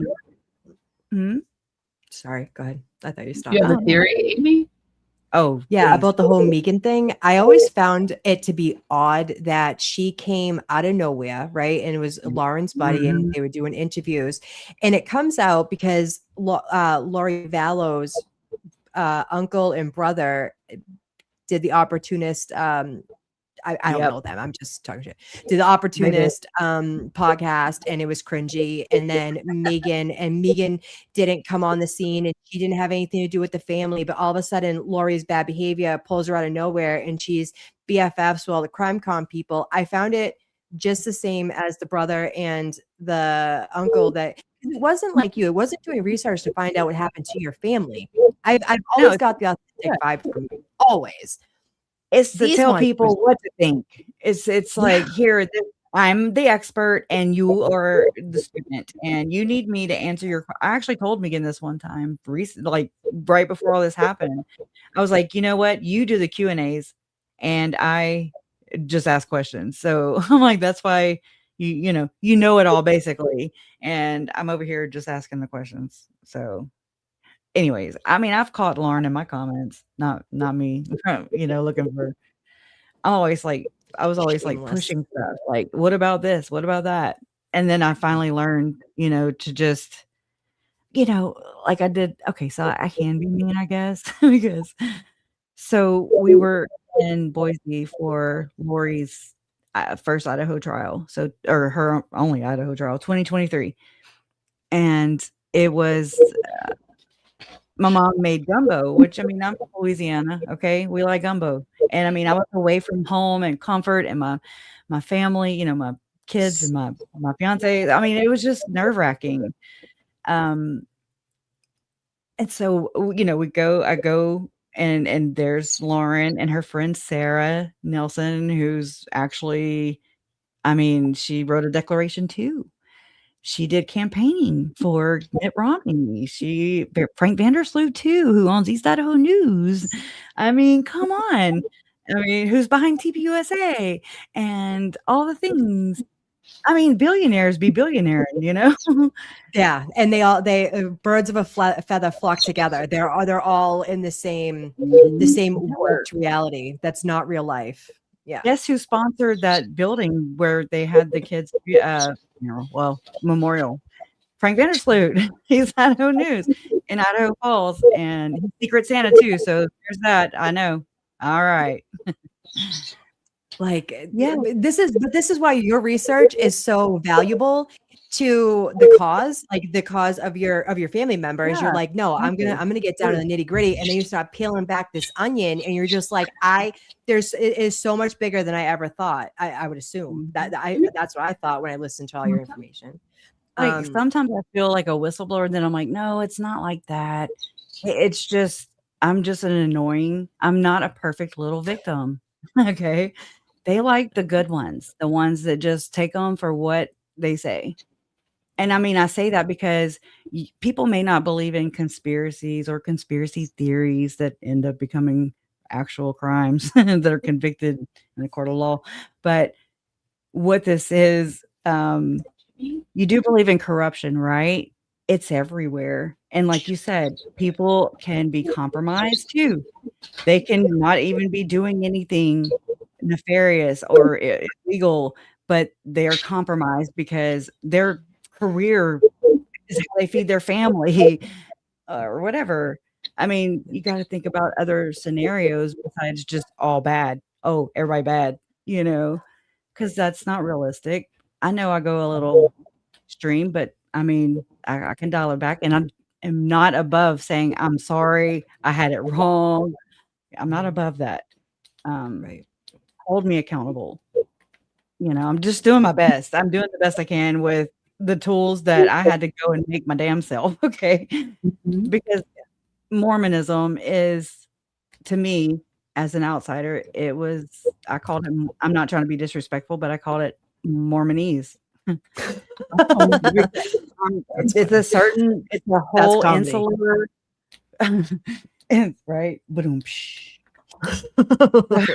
Actually, Mormonism 144 instead of 101. So there's that. Okay. All right. I have a lot of time on my hands too. Funny. But I mean, it's important, right? I mean, every aspect of this is difficult. There's no part of this that's not difficult. And I just want to bring truth to my murdered family members' story. It's the only thing I think in this life that can actually make their lives more whole. I know that sounds weird, like they're not here anymore. I get it, but their memory whole, where you're not telling inaccurate stories or just because people are uncomfortable with was it the church? Is it not the church? Is it the beliefs? Is it not the beliefs? Who gives a shit? People are dead, and you're putting a church, a building, men that you don't even know above other people you don't even know. But you know what I mean? Like kids, Yeah, they're flock. Like it doesn't make sense. Make it, And Miss Lauren, Miss Johnson, okay. I'm just saying. What up with her and the 144 terminology or whatever the hell? I don't even know what to call it.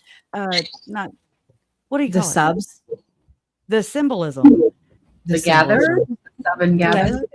Yeah, that was weird too. Lori told my uncle Charles, she was like, I'm a goddess. I mean, allegedly, according to his court papers, and I believe him. Okay. Yeah, right. That she was a god, that she was, she had a mission to be a leader, to lead the 144,000, okay, into the new millennium, which is the New World Order. And I didn't know that then, right? I'm just thinking, oh, Jesus, some Jesus stuff. Okay, Jesus. I don't know anything about scriptures. Oh, shit. What am I going to do? Like, I just know what I've kind of picked up all my life, throughout my life. Sure. But anyway, so she's saying all this stuff to my uncle. She's threatening his life. She eventually takes his life, and then now she's convicted for taking his life. But he was trying to get help for his wife and his kids. Like, and the 104. Okay, I'm like losing my train. Let's see. So the 144,000 is something that I guess maybe either people in the church that were in these Facebook, trying to, I guess, find the kids, or maybe they were just snooping. I really don't know what they were here for. I just know what I was here for, and I know what I kept seeing over and over again. And they kept denying. A lot of them were denying that they teach the 144,000, which at that time, I'm like, well, aren't y'all Christian? Like Christianity believes in the 144,000. So what gives here? What's different? There's a lot different. Look how beautiful. There's a big difference. Yeah. I agree. But your art is beautiful, by the way. Thank you. They wanted to see them, and I'm just trying to show them quietly. When you said a feather flock together, it's just something that was symbolic in my life too, with my uncle Charles's murder. Once he was murdered, after he was murdered, I kept finding feathers every goddamn where. Like I don't have goose pillows or nothing like that. I covered my comforter back one day, and I was like, "Holy shit! How the hell did I get in here?" I mean, just craziness. Okay, I was like, "Dude, this is weird." It was, anyways, some woo woo. I think spirit speaks to us in symbolism that we can understand. So I really believe he was talking to you. Yeah, Absolutely. me too. I believe that. 100%. I just try not to sound crazy because I'm like, wait, I'm not Julie Rowe and I'm not Chad Damn Daybell. Okay. Like, I'm not trying to sound like, no. So I try to balance it. You're in good company for that. Yeah. I mean, it's an honor, like it's a gift, and that's, you don't exploit that, but some people do. So the 144,000 symbology was crazy. Okay. Then we heard that, Lori threw a pool party after murdering my uncle the same day. So that, the 144,000, the celebration of it, of, the sacrifice, if you will. Okay. Symbology, right? So then fast forward and I mean, here we find the kids the way that they were found. And then I've done research into the 144,000 translated beings, aka, that's what this is. And there's dark 144,000 and there's light 144,000 allegedly in Mormonism. I don't know, whatever. I don't care. I'm not here to debate it, I mean, you know a lot about Mormonism. Do all Mormons believe in dark and light? Is that what they refer to? I can't remember, as people that don't follow their God and versus people who do the way they think that they should. Is that how most LDS refer to as, Christian or the devil, or however they would explain it? Okay. Oh, I'm going to get, there's going to be somebody catching a left hook in the chat, they're going to be, the heads on a swivel as we speak. And they're going to be like, no. And I mean, whatever. Okay. But Mormons believe that they can become gods. Their own, they become gods. That's what happened to Lori and Chad. That's why they were quote unquote exalted into this Club Med, Club Mormon Med. I don't know. They've been doing, that's what this polygamy has been about. That's what it was. That's why we have the breakoffs. I believe this is just my little brain. But like the Ursula Barron and Mitt Romney, the Romneys, they went to Mexico. So did I just said his damn name, Ursula Barron. And I mean, actually, Ursula Barron, it was one of the first cases that I remember reading over and learning that he went to prison. He started his own cult, right? Oh my God, they moved. Well, his father did. And then him and his brother they were both trying to profit their own churches. I don't know how to say it, but they were trying to start their own churches. And anyway, so there was a lot of blood atonement is what they call it. I call it, you can call it sacrifice, you can call it whatever. But Brigham Young was into this too, and he was the second Mormon prophet of that sect of the mainstream LDS church. What I think of when you hear BYU, these different, when they say the LDS church, that is the mainstream church, which is actually, in my opinion, very fundamental, very Lori and Chad. They're in denial. They won't ever admit it. That's the conundrum here. So Lauren is of the same damn belief system that murdered my family. Yeah, in my opinion, they have radical beliefs. All, it doesn't matter if you mainstream or not. It's all radical beliefs. They just quote unquote, they just don't really learn about polygamy. They just well, we're not that type of Mormon. No, but you're doing blood atonements. Break into the library is what you do. You break into the library. Yeah. And then you stay Mormon is what you do. Yeah. But you don't, I don't like how she went about it, because I was even thinking that she had left the church. But I was just like, okay. I mean, and that was me seeing her in person after the kids' memorials. Yeah. Oh, yeah. Oh, God. I found it interesting that she raises her son to be Mormon, and they go to temple or whatever they call it. Not whatever they call it. I'm Catholic and we call it a church. Is that what? And I know that there's a temple that they go to and get married. A lot of people need to learn. There's the regular church for just the regular sheeples, and then when you're ready, there's a recording out there with Lori devoting her life to the temple. She's turning her life to the temple, and she's saying to her, Melanie Gibbs recording her, but she recited the story where she said, she was saying how her life was hard, her children were being R-worded, blah, blah, blah, blah, blah, by her ex, blah, blah, blah. Okay, just all the smear campaign. Yeah. And then she needed a reason, I believe, to feel important, because they're very muted. Women are very muted in that church, in that culture, period. And it really sucks. But they so she goes on to say that she's learned this higher law, which is this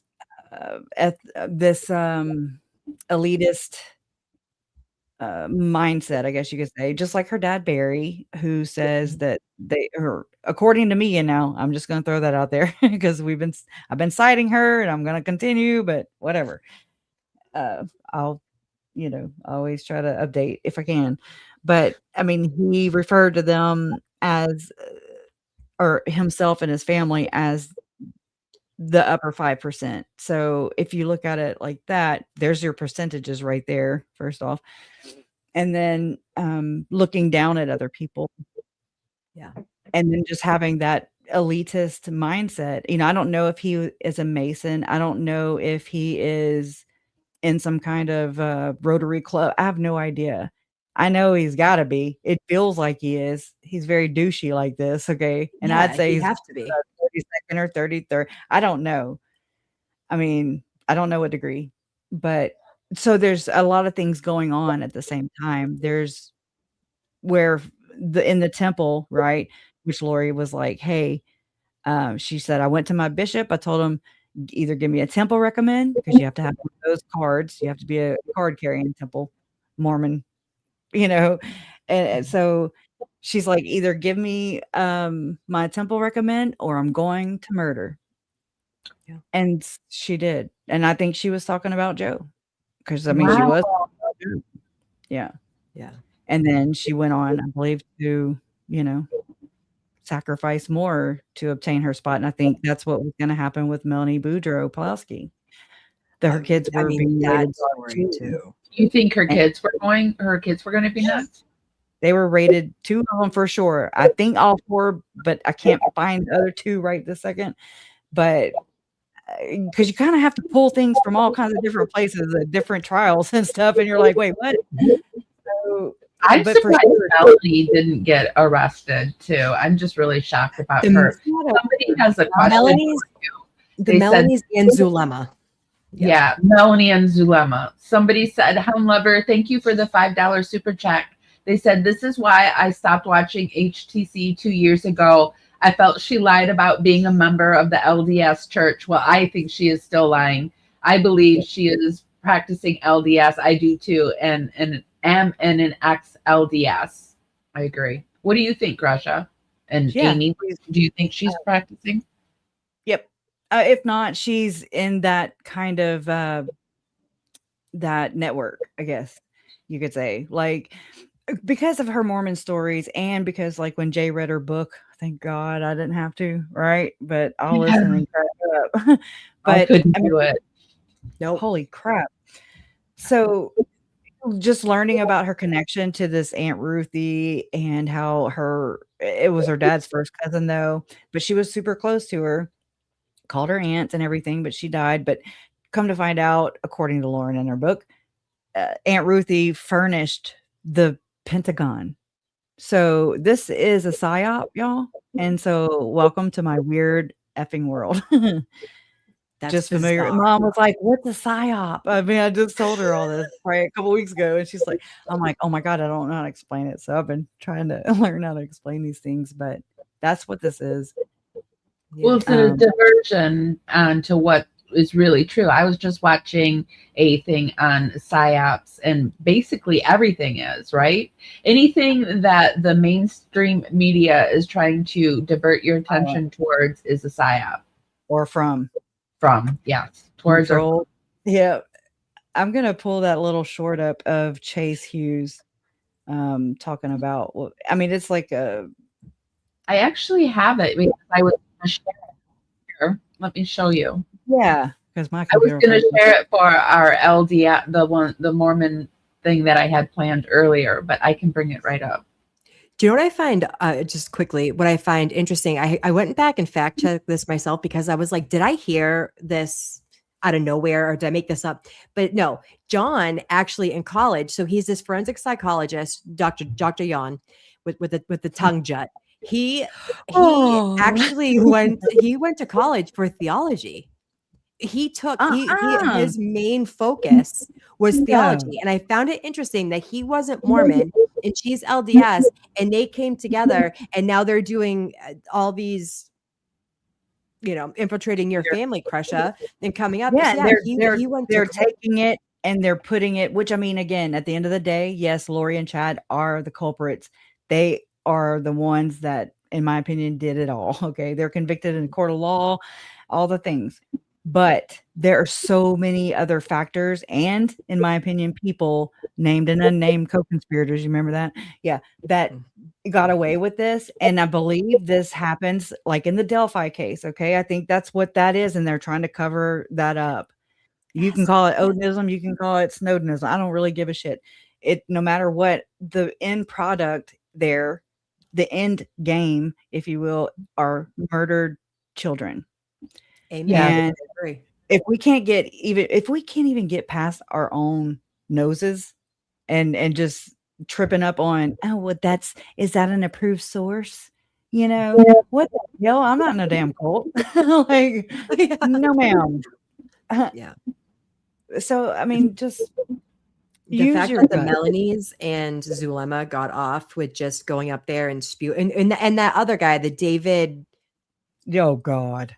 him I was there too. that They day. were all I was part of it. squirming in the damn pew. I was like, oh my God. I had to walk, like rage walk after that, after he testified.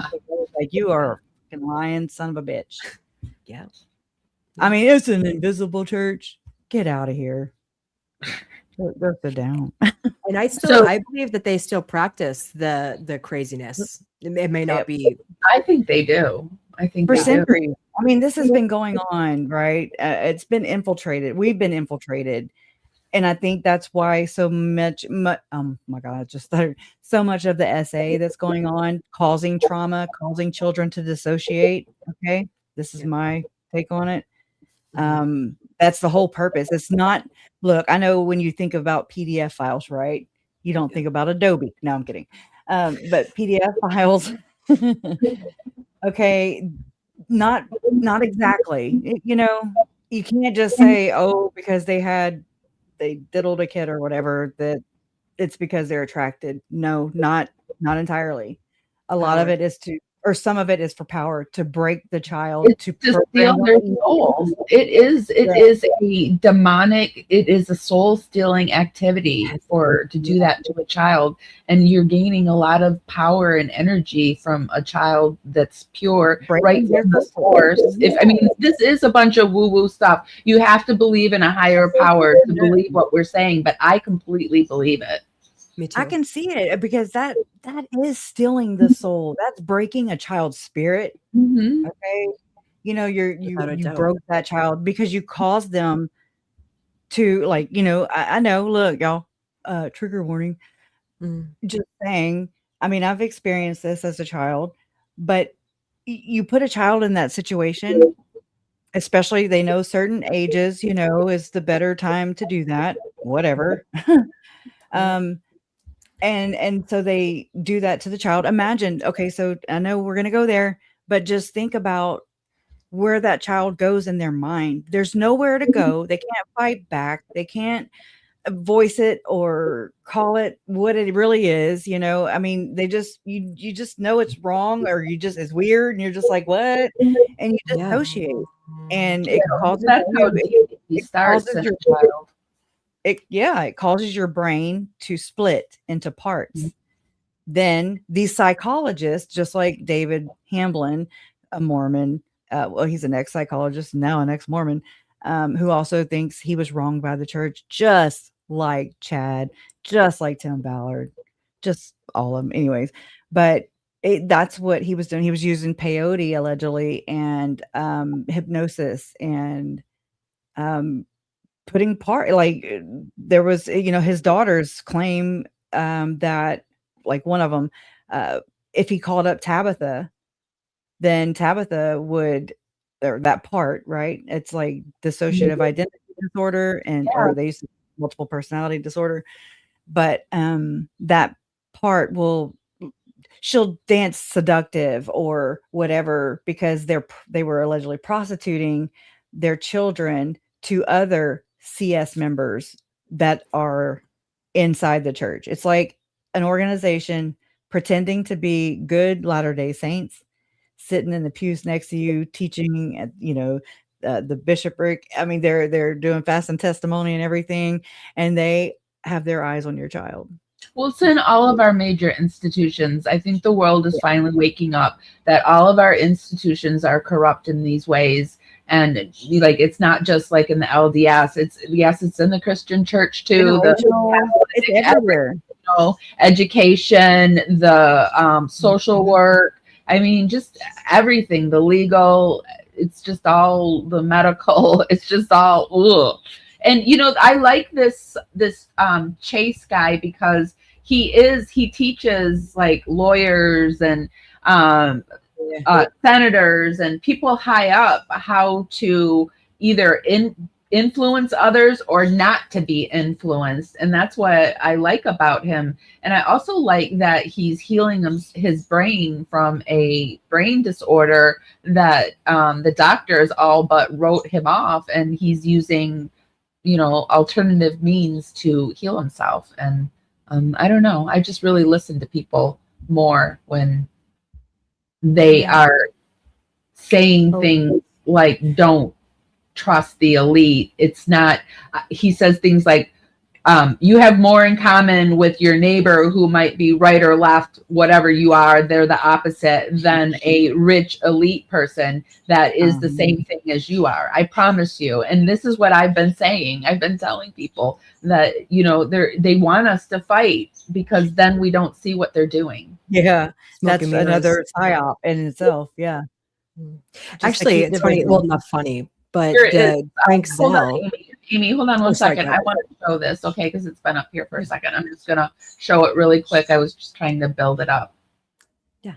But now I'm lost. Hold on a second. But now I'm found. Glided past something you said. You said that a lot of the main anchors at the big media companies were CIA operatives. Do you think that's happening today? Yes. Oh, this was something else. Did you think I was a CIA operative? No. This was something else. What are the signs? That all of the media, the newscasters from back in the day, like Walter Cronkite and all of these newscasters were actually CIA operatives. Yep. I believe that. If they're making it, they are plugged in. If people are even on YouTube creators, okay, if they are excelling, their channel's growing, and they're just all these sponsorships, and look at Hidden True Crime. That's why I want to know if the LDS church is backing them, because they have to be weird rights to whatever, and it just seems really strange that they have 3 or 4 or 5, 6 sponsors per show. Well, okay, they have 3, but that's a lot. Yep, Peppered with Leopard or whatever the hell. Oh yeah, I remember that from Boy in the Back. She doesn't do that anymore, but I remember that. She would be our chat and everything. What was that? Yeah, that was one of them. She would rent. She rents her clothes, her closet. Yeah. Oh gosh. That one that Jay showed where she was in that bright yellow shirt standing next to Gigi, that was ridiculous. Y'all, I about died. So I was like, what is standing next to Gigi? Get away from her, man. What is happening? Yeah. What is all of this? Big Bird. Big Bird. With their flats, with their ballet flats that matched. It was like, you're like 6 feet tall. Grayson wears clothes the next day. That's weird. It is. Yeah. They didn't have a laundromat. They did not wash them. Wearing anybody's clothes the next day. Like my boss's clothes? No. She needed her dinner. Yeah. Look, at first I was sorry. I felt sorry for Grayson. Then I was like, nope. She can have kids. She's old enough to get married. She's old enough to vote, serve our country. She's old enough to drink, gamble, prostitute, whatever she wants to do. She can do it. Okay. But she chose this, and she is choosing this, and she's getting paid for it. She's a willful idiot. I'm tired of this life money, man. Mm-hmm. Yeah. She's a willing participant. Mm-hmm. And she actively goes out to do exactly what she's doing. And it's a horrible damage control. And I love what you said about just everything. Everything could be a psych op where like I've seen groups, I've seen parts, the ones that I've been in that I had to tap out because I seen the cult like behavior where it's just blindly following people. Like those gems. Like how, first of all, I think she still has 300,000. This is my opinion. I'm not speaking for the panel. It's my opinion that she still has 300,000 subs because she bought most of them. Okay. You think She she lost bought a them? ton. Yeah, we need there's no somebody way. to go undercover and like buy some and find out how this works. Right? I can't I afford didn't know them. you could. Well, they got 1,000 more. Someone just said they got 1,000 more somehow. Really? Because they had Recently. 311 last time. Yeah, Because they're all that stuff. They're back up to 312. Wow. Oh wow, that stuff She had to that bring it back up. Hella had, showed on her channel where John isn't being allegedly being honest with his credentials. Yeah. Yeah, I don't think so either. Not at all. Because I just feel I it. went back and I saw it and it was like he said I went to college for religions. Like it wasn't like he was going to become like a priest, but theology. And then it's He like, was so he a went to Lutheran. theology. I was like, right. Right. Yeah. So was no, Joseph Smith was Methodist or his wife, whatever. I don't know. That's what I grew up, Lutheran. Okay. Yeah. I mean, They branched away from the Catholic Church. Martin Luther didn't want to do it. He was like, nah, I'm not doing it. I'm creating my whole other church. So oh well, and then so there Joseph Smith went too, and he was like, "Oh no, this Bible, it's not translated correctly." yeah, But I'm just, and come to I'll find do out, it right. Smith is not this poor kid that was just in the woods, and he was treasure digging straight up. He was water witching and stuff like that. He was using seer stones. He was doing what Chad does with the pendulum. Same thing, same damn thing. Okay, same thing. The Lafferty brothers, they come to be known that their mother wouldn't, like, she would use a pendulum to decide what they ate for breakfast, lunch, and supper. So I mean, this is what. Yeah, then you have all the chiropractors in this energy healing stuff. It reminds me when people are witches and they're Christians. They're like the Christian witches. That's what that Yes, yes, that's exactly who prayed for my family to die. Yeah. A Christian witch did? The 7 gatherers, the originals, the 7G OGs. I don't know. The original dumpster fire. Yeah. Yeah. Mm-hmm. So so let me ask you now that we're talking about that. So Colby was saying that he got, did I understand this right, that he got the 7 gatherers wrong? He was thinking the OG ones were the ones that were talking about Janice. Okay. And Annie, but Annie. Oops. Neither is Janice. But because 7 gatherers came out, this is my take. Because the 7 gatherers came out in Lori's trial, we found out they had an email that they all used that they would communicate with. I'd love to see those email communications from these 7 women that were praying for children and my family to die and Tammy. So it's like, okay, so they got the idea, I guess, and just made a joke out of it. Similar to like what we do when we say portaling, ha ha ha, or the 144,000, you know what I'm saying? And I mean, yeah, and then no. Yeah, and then no. Okay. So I don't think that they rubbed it in my face. I don't feel like the group of girls, the new school of 7 gatherers. I think Lauren did that to publicly shame them. Okay. Yeah. I really do. Is this Laura Lynn? Laura, who is this? That is one of my mods, Aggie. Oh, okay. You're connected. I was trying to think one of my mods changed your name, and also your name's Amy. Sorry, Amy. Jeez. I used to have another Amy. I had my best friend one of my best friends in college was named Amy, so we were Amy and Amy. So that we could tell when someone was saying Amy, we knew which Amy they meant. It was crazy. That's amazing. Yeah, I don't have that problem. My name's Kresha. Very unique. Amy's a very common name, though, so it is.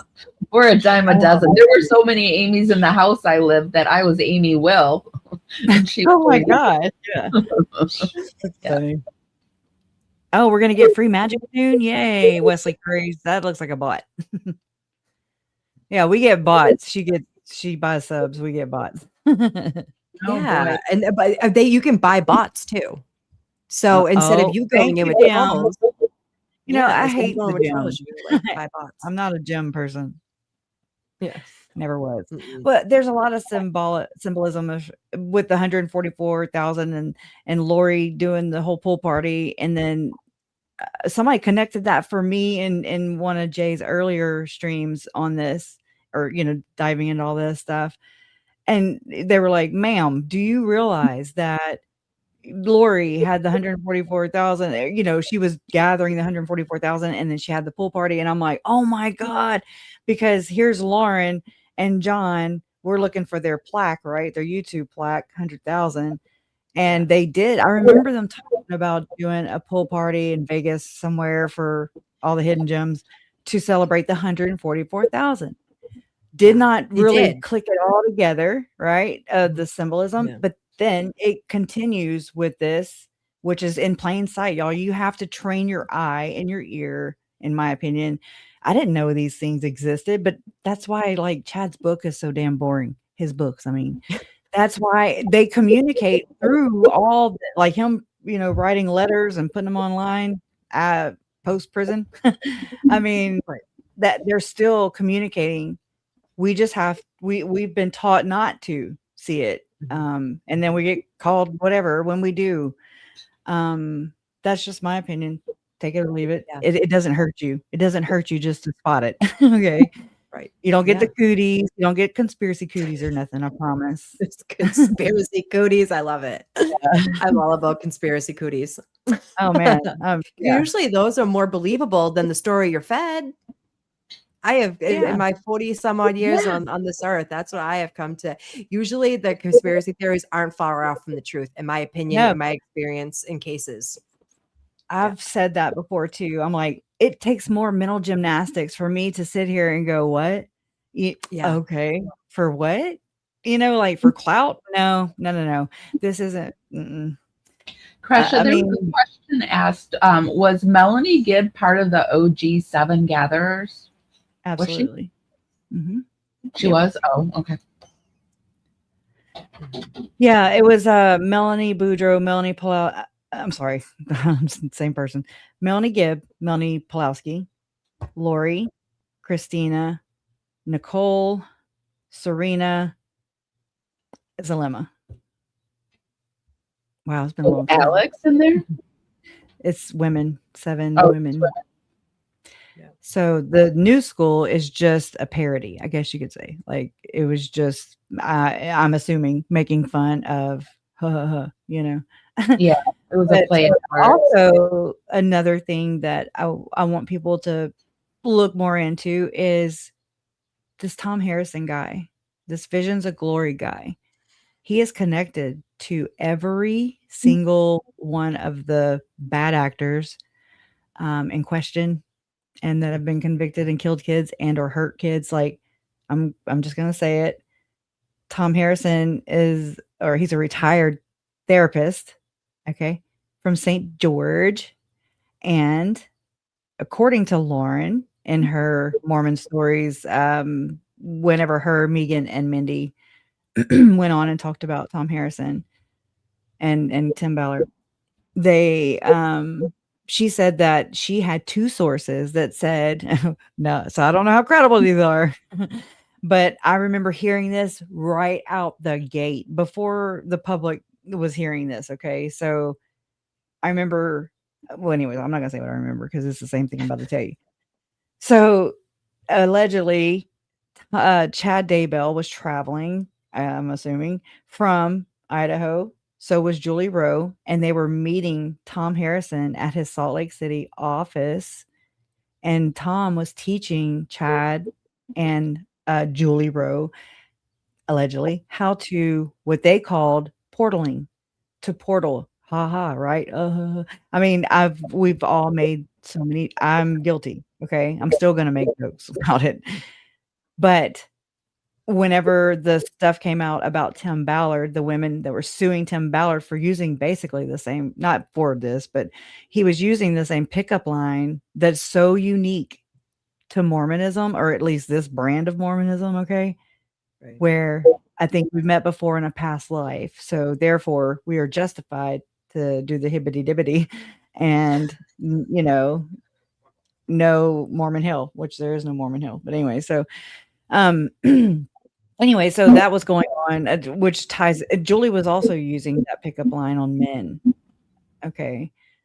And so, okay, so this connects to, oh, I'm sorry, I'm scattered. The portaling thing, come to find out, is actually some, more recently declassified documents on CIA.gov. You can go look them up yourself. I actually was able to unredact the things because I don't know why. I was like, whoa, what? Anyways, but it's the documents on these vibrations and Hemisync and Gateway, all these different MK Ultra alleged programs that they don't do anymore. Oh, I think they're still doing them, but okay. Yeah, I think so That's too. why we're seeing what we're seeing is what I'm saying, because Yeah, I think exactly that's how they train the kids to allow these things to happen, to turn into like what you were saying. I don't know if it was when you left, Amy, but when Kresha, you were talking about the DD, that's how they do it. Yep. Yes. Would you mind going over that? I'm pulling it up It's right really now. good. I thought you'd stepped away. It was really good information. I did. Yeah, sorry about that. Let me pull it up real quick. That way I can just read it and not sit here and try to find my words. So, let's see what people are saying over in chat. Yay! All their good work will go away because Lauren will have something true to point to as an attack. That's what I fear. Welcome to the Dragonflies, by the way, Dr. Von Decay. Thank you for becoming a member. I wanted to say that earlier, but didn't get to it. Hey, Dr. Von Decay. Hey, everybody. Okay, so y'all ready? So this is what I asked my chat GPT, and so I'm just going to walk you through it. Let me take a sip real quick. Okay. And I put hypothetical question because ChatGPT sometimes does not like my questions. What are we to make of this transcript from a lawsuit filed against Tim Ballard that revealed a possible psychological relationship or session or experiment that resembles an MK Ultra programming technique that could potentially be training Tim Ballard to become a future prophet and president to, quote, usher in the second coming of Christ, unquote. And I'm like totally hypothetical. No allegations are being made by anyone at all. Like I'm pleading with it. It just dawned on me that this transcript resembles something similar to that alleged covert method, in my opinion. And then it said, and then I went down and I said, I then edited my initial query to add this excerpt from one of the lawsuits alleged against Tim Ballard. So it's quote, additionally, this comes from the lawsuit. Additionally, Ballard would get ketamine treatment and have a scribe come in with him while he would talk to the dead prophet Nephi and issue forth prophecies about Ballard's greatness and future as a United States senator, president of the United States, and ultimately the prophet of Ballard's church to usher in the second coming of Jesus Christ, unquote. Here is the response that he gave me. So this comes from a transcript actually found inside that lawsuit. It's like a one screenshot. Okay, that's literally how long it was, and it just made me think of MK Ultra. Okay, wild. So the transcript says, so this is not from my chat GPT. It says it's like Tom Harrison is doing this session and he's saying he feels, and he writes down, he is stepping outside of himself. He is himself 100%. There's that percent again. While in K state, while in K ultimate true serum, he can say all he needs to say. God speaks to him. And then Tom wrote asking God. So this is what Tim is asking. God, Tim's asking Nephi, Tim's asking Tom Harrison, and angels. Okay, so Just trying to fill that in. He's asking them, what do I need to do to help prepare myself? Forgive me, Father and Mother. Then he says, this is going to bring you to Charlie Kirk kind of area. With this freedom, I bring love and light. With this freedom, he effortlessly gives love and light. In this freedom, I effortlessly see and give the love and light to God's connection to the world. Why did you send me here? I just want to help people. What have I done to these people? That's scary. Father, Mother, please protect me. Tom Harrison says, who are you? He says, Catherine's sister. Catherine's his wife. So that's the end of that transcript. Okay. So here we go. Oh shit.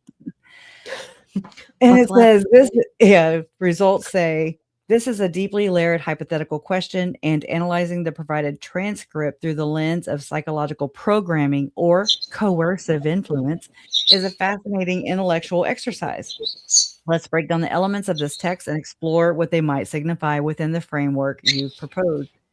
And it says, based on the hypothetical premise that this transcript describes a technique resembling MK Ultra style programming, here is a deep dive into its components. Okay.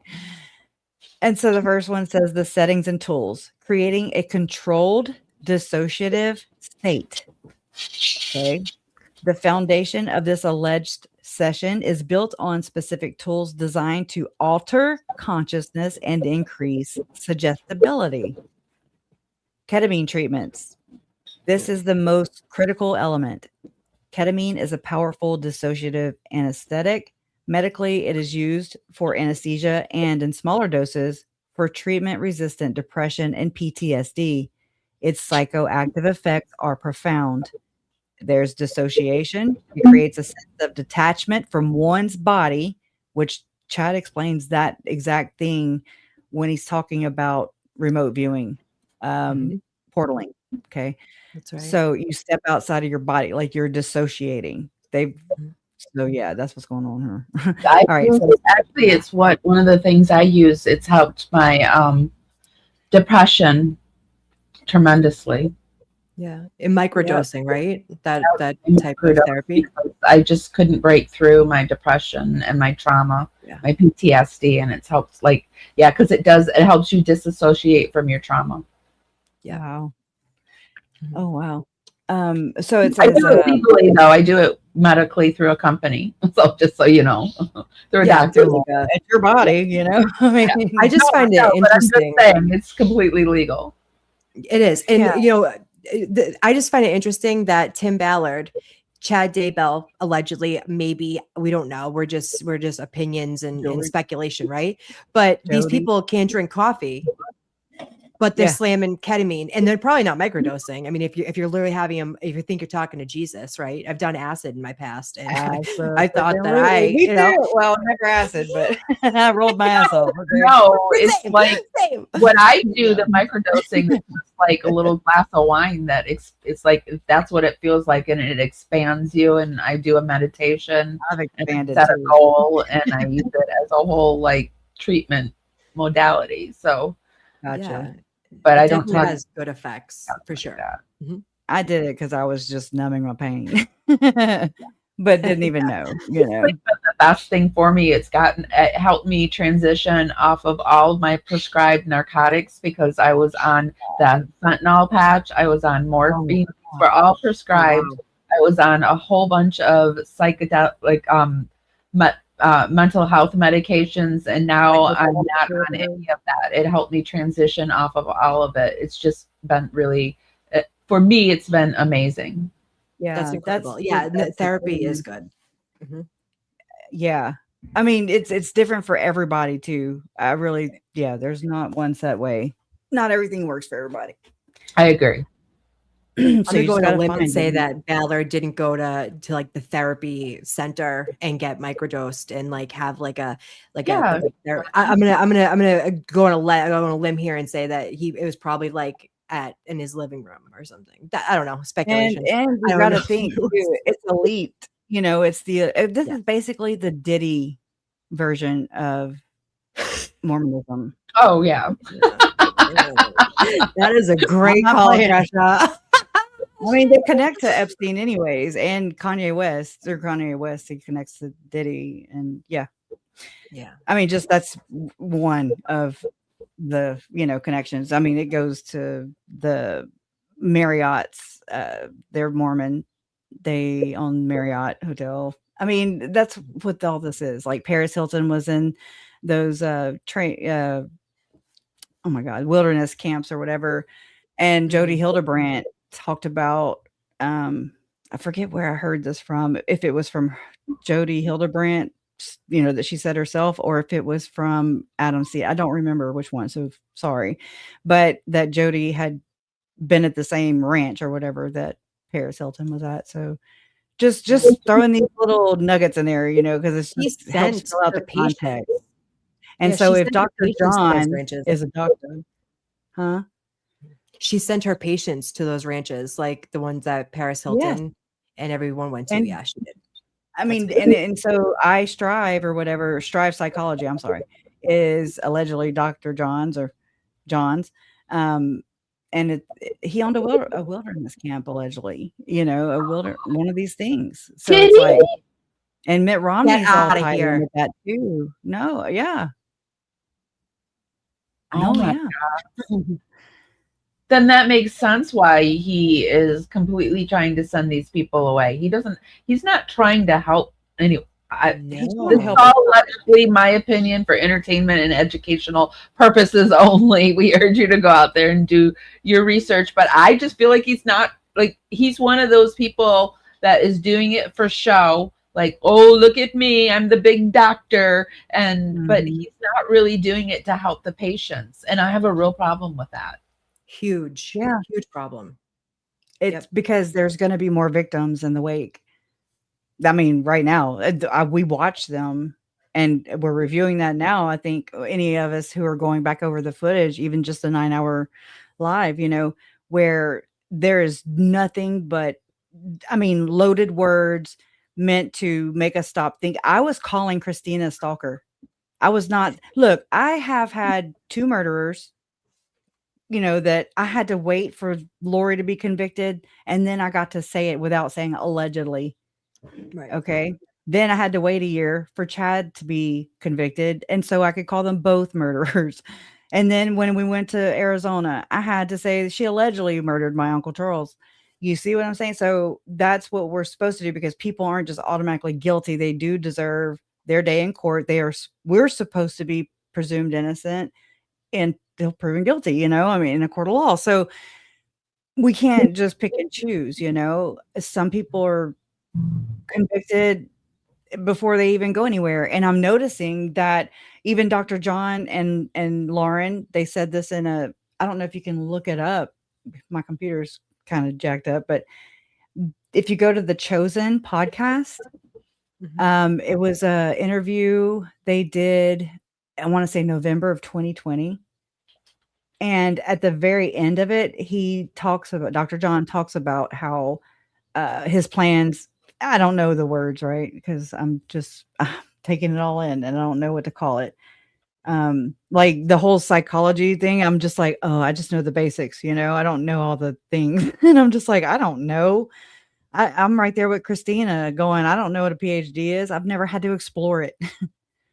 Yeah. I mean, how often do you have to question someone who's a PhD? Because usually they have like publications and they're like a proven PhD, right? So there's no paper trail of him allegedly. I mean, most who has to really question until his behavior caused people like me, who I'm not in the mental health field, but I'm questioning your decision-making skills as a mental health professional. And then so is Christina in looking up all of what he doesn't have a paper trail of. And most PhDs in psychology, I know this from family members in my state, you have to be published. You have to do something that there's a paper trail to prove you are who you say you are. So I have questions. That's all I'm saying. Look, I mean, I'm gonna send it to you in the private chat. Okay. You see it? I found it. Oh, you found it? Yeah, I sent it to you in the private chat. And yeah, it's Hidden True Crime. I'm sorry. And yeah, it's an Apple podcast. There it is. Yeah. And so this was Oh, 2021. Was it? Please note, this episode discusses murder of children. Can you go to the end to like I want to say the last 5 or 6 minutes, maybe. Now, this person right here, the chosen, I think they're platforming Gypsy Rose too. So just know that. Oh, I think. well, that's no good. Of our position and our discussion of this entire situation, that it was actually, I think it actually provided some confirmation of many of the things we've talked about. So, Yes. so it wasn't surprising to see that Chad's teachings played a major, if not the major role in a lot of the events that transpired. Right. Do you think that's even maybe in accordance of Chad being a cult leader, if you will? You know, that's such a tricky question, but he definitely has qualities of being a cult leader. I'm not sure. I sometimes refer to him as the accidental cult leader because I'm not sure that was something that he really cultivated. Right. But I think it's something that fell on him, and that when it did, he seemed to enjoy it and perpetuate it. So I think that would be an accurate description. I mean, I would agree with that, actually. Yeah, but that's the wrong podcast. So I sent you the other one. Sorry. I was really getting into that one. Okay, so you said the other one? Sorry. Yes. Yeah, they kind of look the same. I'm not used to Apple and. Wait, I gotta sign in. Why didn't I sign in for the other one? I didn't have to. I don't think. I don't. Okay. Let me sign. Oh, it's making me do it too. I hate to do this, but I actually have to jump off. I have plans coming up with my little guy tonight. But thank you so much for having me, and I'll be listening while I'm getting ready to go. And hopefully we can do this again. Yeah, if you ever want to talk, I'd love to. I could talk for hours. Absolutely. Absolutely. I would absolutely love that. Hopefully we can do it again. Thank you for being so gracious. It was nice to meet you, Kresha. You too. Have fun with your little guy. Thank you. Okay. I don't know. It's being weird. Oh, password. Okay. I'm sorry. I hate sign-in apps. Sorry, I had my phone mic'd because of the bird or muted. Oh. Okay, so I've got to do a two-factor authentication. Hold on a second. Yeah, same. Oh, I need my iPhone. Okay. Two-factoring here too. It just was interesting, you know. Yeah. Especially being so many years ago. I've never had to sign in like this. So let me put my new password in. My bad. Okay, We're probably gonna get it at the same time. the right one though. No, which date is it supposed to be? I don't know. I'm not on that screen. Was it It's a Family Affair with Hidden True Crime Podcast? Yes. Okay. That's it. It was Happy Thanksgiving. Marshall's buyers are hustling hard to get amazing. November 27, 2020. Case quite well known.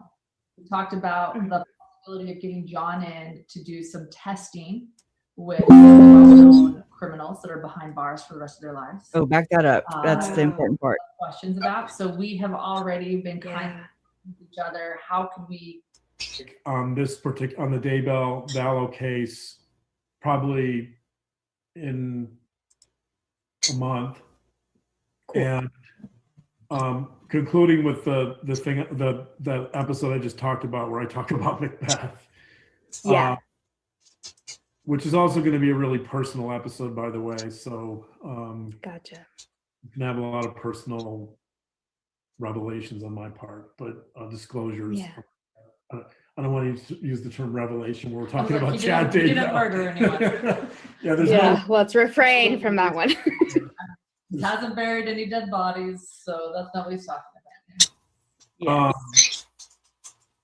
but we hope to continue and start another season. And a couple of the things we're talking about are Lauren covered a case of animal cruelty when she was a reporter in Boise. That's still a cold case. It's unsolved. Also Idaho. Yeah. Pony was tortured. And one thing John and I have talked about is the fact that while true crime is a very popular genre, there isn't a lot being talked about when it comes to animal cruelty. We don't hear cases. And I think, which is interesting because I think a lot of true crime listeners are passionate about protecting animals. And so I think we overall, we want to keep hidden crime going. We want to start on some new crimes and assessing them. And so our first one we're talking about doing is this story. I'll say it's about Patches, Patches the pony, and assess what type of person would do this, and in hopes to maybe bring justice to this pony. Yeah. All the web sleuths out of us. If somebody's willing to torture and mutilate a horse, I guarantee you they're capable of a lot more than that. So exactly. It's really interesting to us that this case has not been solved. And as far as we can tell, not many people in true crime deal with animal cruelty or the psychology of animal cruelty. So I think we want to kind of, our goal is to break some new ground a little bit if we can here and there. So I think we'd like to. Let's have to stop it for a second and say, what is he talking about? Everyone covers animal cruelty because there's so many cases that have it. The cases. And to hear them talk about animals when Lauren, you can tell she's not a lover of the dog. Okay. Yeah, I don't know. That was new to me, but he rolls straight in from Patches, the whatever animal it was, horse, miniature, whatever the hell. I wasn't paying attention, and he rolls into this project, which I believe is what they're doing. And that's why they're in Delphi. That's why they're in all these high profile, and they're inserting themselves into these, which can do damage. I mean, I'm still calculating the damage over here. Yeah. Okay, let's listen to it. To explore that a little bit. It won't be a full season. It might be 3 or 4 episodes. Sure. But we'll start with that. And then we've talked about doing some crimes that people haven't heard of before, and some crimes that are quite well known. We talked about the possibility of getting John in to do some testing with some well-known criminals that are behind bars for the rest of their lives. Pause this and say, okay, thank you so much, Cynthia, John, for the information, and thank you for the $5 super chat. They say, I'm heading out of the chat. If anyone wants support Christina in reporting Dr. John to the board for ethics violation, let me know. I'm a licensed social worker. Christina actually left a comment on one of my videos the other day. She actually, what did she say? I haven't had a chance to reply to it yet. Oh, wow. Okay. Love Always True says Dreamfeed Media just posted a video about how Lauren harmed her. Oh, that one, was it just now, or was it the one where she's like, imagine? Okay. I'm just, go to Dreamfeed Media. She's amazing. Okay. Oh, no, I mean, I'm telling everybody to just, sub up. I'm not good at this kind of stuff. I'm just like, I could just do the things. Well, Christina said, I really appreciate the time you took to understand the full situation. I don't blame anyone for their initial reactions. I mean, because I apologize, because I was like, at the very beginning, I was like, I don't think any of these people are good people, but figuring out what Christina went through, I just really don't know what else she was supposed to do.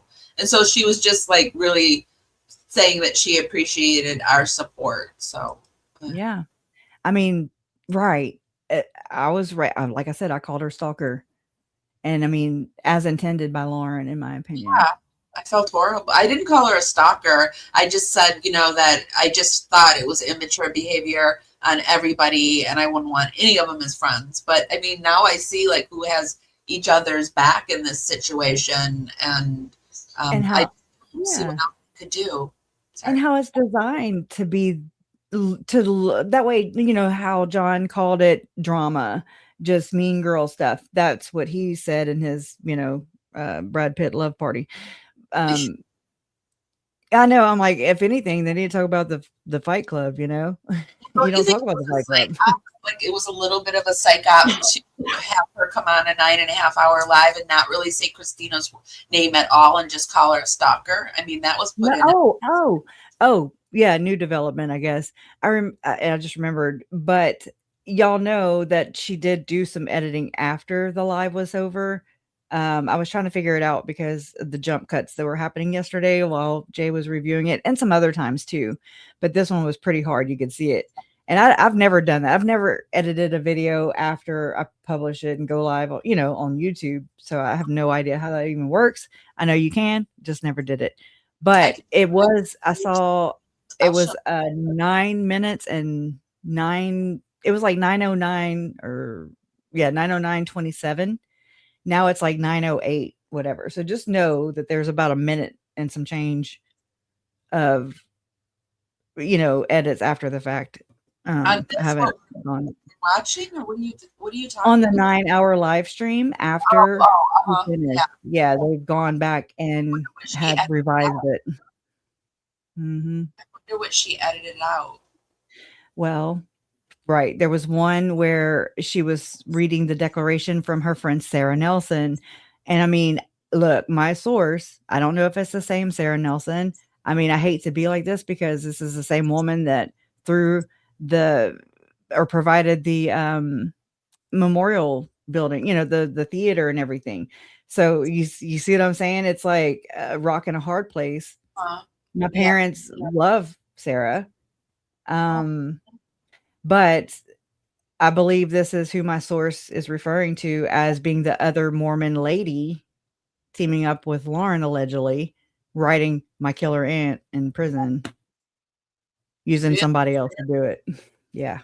I allege. I don't know. Alleged. Yeah. Mm-hmm. Oh. So is that in this chart or? No, I'm just letting everybody know that there was, it's shorter than the original 9 hours, 9 minutes, 27 seconds. Okay, so you think that Junie, I'm just trying to figure out what you think was cut out of the 9.5-hour live. I don't know. I mean, we're all, if you're following Jay's, daily stuff, then yeah. I mean, I'm reviewing it too, just in chunks like that. I haven't actually gotten to what Jay's been doing lately. I've been really working on stuff, so I haven't been over there the last few days. Yes, this is me working on. I don't hang out with this case every single day. I have to. This is my life, so I don't have that. I don't have that luxury, or I say a luxury, but I don't have that choice because I still have to go tell my parents maybe what John is lying about, maybe on his credentials. Are your parents still asking what's going on and wanting updates? Well, I mean, they deserve to know, and they're damn sure not going to get the truth from Lauren and John. Yeah. They've gotten dissed. My mom's had shit talked about her behind her back. My mom saw the text back in June. So, I mean, it's like, and then Lauren still used the fact that in that 9-hour live, Lauren used the whole, we saw Kay and Larry a week later, not a week from a week ago. You're talking like, it's just the way she did it is so disgusting and manipulative. Bing bong. Yeah. Bing bong, Kresha. It's a lot. So it's like, not only are we dealing with Lori and Chad, the culprits, the murderers, right? We're dealing, and we've had 4 trials back to back, year after year. 4 of my birthdays, the past birthdays, have been a trial. Okay. Yeah. And so now that this has all come out, not all of it, but as this is slowly coming out, I'm having to like go back. It's, you realize that you've been being manipulated. So you go back and you visit all the things, memories or whatever. But this is involving murder cases, capital murder case. Just she's so intertwined. Making sure that she doesn't get out, like what you said, like they don't. Making sure that her and John are the ones that land on Dateline, the CW, Netflix, Sins of Our Mother. They're the voice. They are the authority, and 80 East Idaho News is the other one. Then you have the mainstream, okay? But these are the most, I would say, a lot of people trusted Nate or East Idaho News. I'll just say East Idaho News because Mormonism, right? And they're right there. I mean, they were Johnny on the spot, very good reporting, but they also were able to have all the basically gems. You could just say that, okay? Because they all act the same way. Okay. I'm sorry, not trying to piss anybody off, but that have murdered people on this end. So, and I'm not trying to use that as a guilt thing or, I'm just like, but these are people, this was human life, and it was extinguished because of their beliefs, which could maybe be your beliefs. It's okay to check yourself. I've checked myself going over Mormonism. I'm not Mormon, but I'm just like, oh, I've done that. You just have to be real with yourself and say, oh, maybe I'm being deceived too. You don't know, because you're born into your culture, into your family, into the first cult, basically, right? My mom said whatever my mom said, I was like, yes, ma'am. That was law. And then you move on, you go to different sports, school groups, organizations, and you anyways become influenced. We're very influential. Very influenced. So I agree, Kresha. I completely agree. And then a lot of people are waking up to what the world is now, and we were influenced and told the world was one way, and everyone's finding out it's a completely different way. So they lied. They not like us at all, and it really sucks. So come to find out, I am in a cult. That's what I'm saying. So I'm sitting here examining Mormonism. And then I'm like, oh crap, my government is really shady. They've lied about so many things. So, you can't be like Nan and a boo-boo. I mean, I wouldn't say so, because we're all, look, I'm saying that, but then here's Hidden True Crime doing what they do. And here we are, manipulated. And I know it sucks to say, hey, I got. This we can learn, we can take Hidden True Crime and learn for the next people that come along that are like Hidden True Crime, right? And we can warn too. Yes, that's so important. What you're doing here is so important. Know what you're doing, and it never really dawned on me, thinking about like now you've got to be on top of this situation so that they aren't your voice. That just makes so much sense. That is important. I'm really more worried about my parents, and my brother and my family, my Uncle Jerry. I mean, even other sides that maybe don't know that, maybe because they are of the same belief system. I don't know who's in what, but I'm very protective, of my family. It's like, don't F with me and don't F with mine. This is my family, my blood. Our blood was spilled. I just like figure that buys me a lifetime of standing on this, what do you call it, a soap, a soapbox. Just I just want to continue saying their names: Tylee, Charles, Tammy, JJ, Joe. They mattered. They did. They're sorely missed. Here we are coming up on the holidays, on Christmas. I remember whenever, before this story went public, it was December 2019, Christmas. And I remember seeing JJ's shark pajamas hanging in the living room. And my mom still has those shark pajamas because he never came home. or, you know, he never came to open his presents. And that's real. This is real. We are real. They were real. True crime is true. I'm using Lauren's stupid ass words, but it's the reality of it. They're real victims. I don't consider myself one because I say they. Anyways, that's what's that society, the upper society wants us to be victims. Okay. They want to be the heroes and the saviors. All right. They have all the answers. They do the Q&As, if you will. They know it all. God does. And they want us to rely on them. If you're a Mormon and you leave the church, and then you're like, I still see this behavior where they're still looking for someone to follow. Lauren herself in her Mormon Stories interview or whatever, she's saying she's looking for people to help her. Tell me, what did I do? You know, in her 9-hour live, she's looking for somebody to save her. Yeah. Well, she's been looking for someone to save her whole life. Yes. But yet you know, she's sitting there saying this and desiring this, yearning for this, while she's controlling me and my family and being a gatekeeper and putting a narrative out there that's protecting the very organization that is behind my family's murders. It's crazy. It's disgusting. It's deep.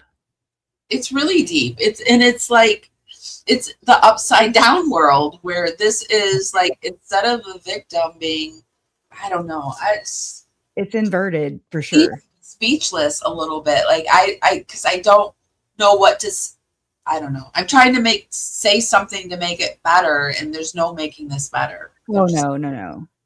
There's no, you have to go through it. Whatever you're facing, whatever we're all facing, doesn't have to be like this, or, you know, not all traumas are equal. I mean, there's no competition is what I'm saying. Yeah, that's a way to put it. But your trauma. No. It really is. This is not a pissing contest. I know it's not a contest, but I'm just saying it's a little more traumatic than most. I don't know. I've had other traumas. Story is pretty traumatic. I could tell a story and it would be pretty traumatic, but Kresha, you come up behind me and be like, yeah, but and, you know, so it's not a winning thing, but it's just traumatic what you've been crazy. It's crazy is what it is. Yeah, it's pretty out there. But I mean, loss is loss, you know. That's how I look at it. Right. Loss is loss, and I say that. But it's thank you, Dr. Wanda. You made me cry. Because of you, Kresha. Oh, you and your family story has taught me empathy. Wanda. Okay, that's so. But I know. I'm like trying to hold. Your family has got a lot. That makes it count. That makes their lives count. You know, when we stop saying their names is when they truly die. Yeah. All right. Did Jim get excited about Christmas? Oh God, yeah, he's a kid. He was a hyper kid. I'm getting a sense of JJ only because I felt like Lori hid him a lot, and I felt like I didn't know if what his autism was. He like really deep in his autism? Was he aware of holidays? And you know, like I've never been quite sure of JJ. Like he was also like he was a oh my gosh, I forget the terminology, but he was a 2. Oh, okay. I'm sorry, y'all, but he was a savant. He was so smart. He could read at 3 years old. In fact, like editing videos, like the home videos I first uploaded onto YouTube to humanize him, because Lori had minimized them and dehumanized them, all of them. But you know, people were coming to my channel and in the comment section, and they were like, "Oh, he can talk, he can walk," and I'm like, "What?" You know, Lori did this to him to make her children depend on her. Okay, that's what I see. But and I mean, he was only 7, for heaven's sake, you know, so it's like he was a kid, but she didn't celebrate milestones. Charles did. She didn't. And I'm so grateful. I mean, grateful that he had his sister, Tylee. She did. I am so grateful. I'll never like that. That's hitting me pretty hard right now, but I'm sorry. I'm glad they had each other. Yeah, it just is. It should not happen.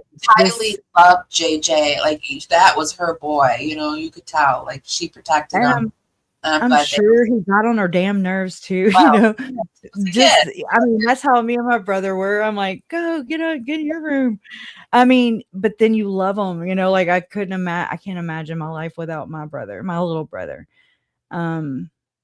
I feel very protective of him, and that's JJ's dad. And so I never got to really like be like the aunt role, you know, because he was adopted. So it just kind of left question, you know, like I don't know what to do. I don't, you know what I mean? Like I wasn't in on the adoption portion of it, and I don't know.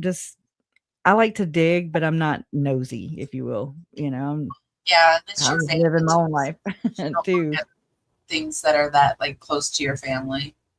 Right. I was saying the other day is like I've just started using my psych degree to try to diagnose my family. Like all these years, I've never really tried because I just all you had to do was get in the YouTube chat. We diagnosed everybody. Right. You're in good hands here.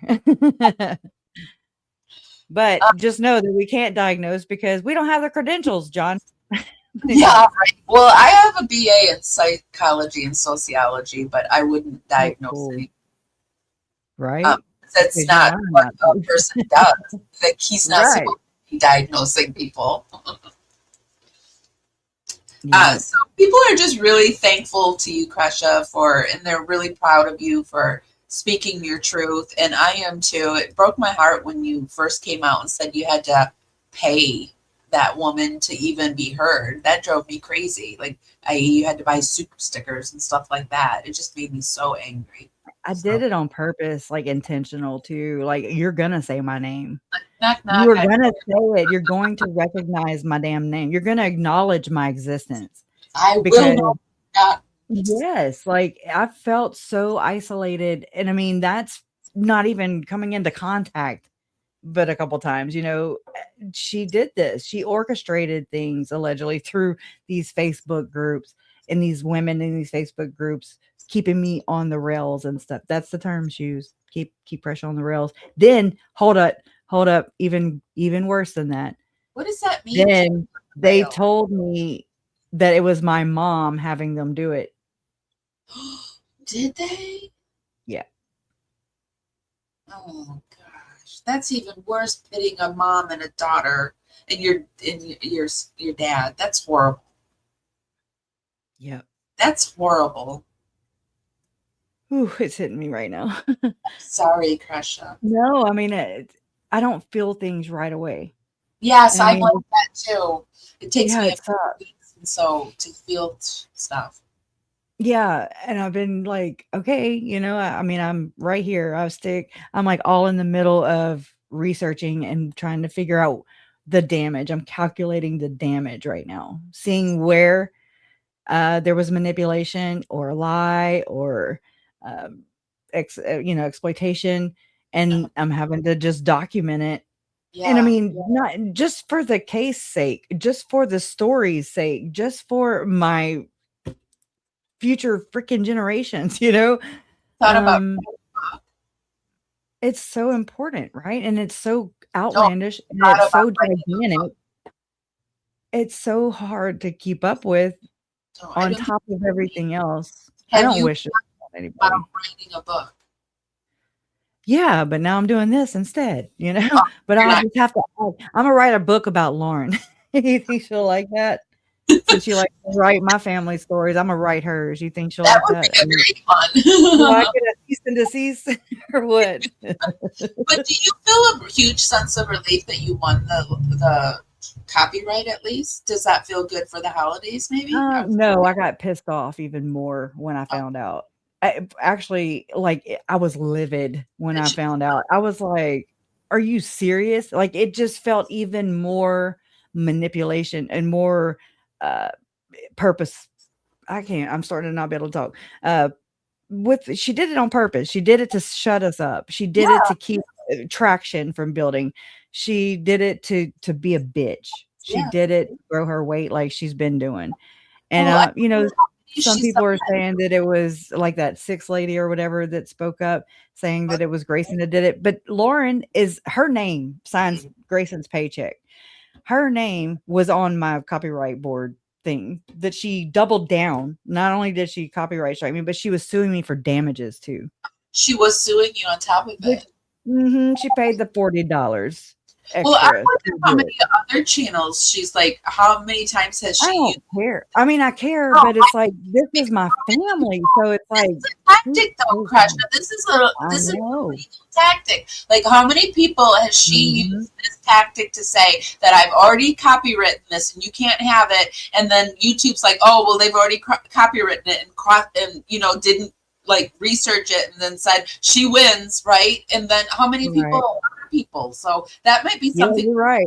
See if she has other victims. That's it. You know, you have to look in the wake because you know there are some. You know, and I know there are some. Yeah. It's just do they say, is it worth it? You know, or is it not a big deal? But it really would help to just shine light, right? That's the best disinfectant, y'all.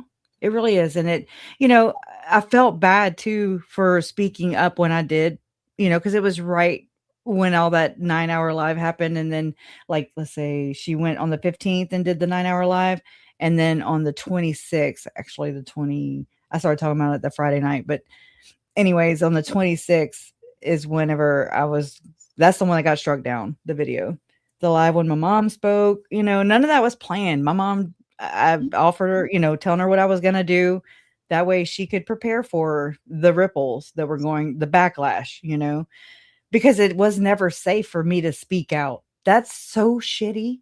Yes. When you're going through hell and you're, okay, when you're researching and you're just trying to find out why your family's murdered, and everybody's just so busy bowing down and praising and just, oh, I gotta see what so and so says, and then that's it. Like, that's the story, that's the word.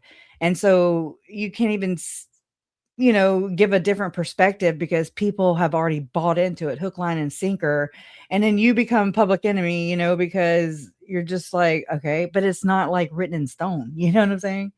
That's his take on it. That's that's everybody's take on it. I go listen to everybody. I do.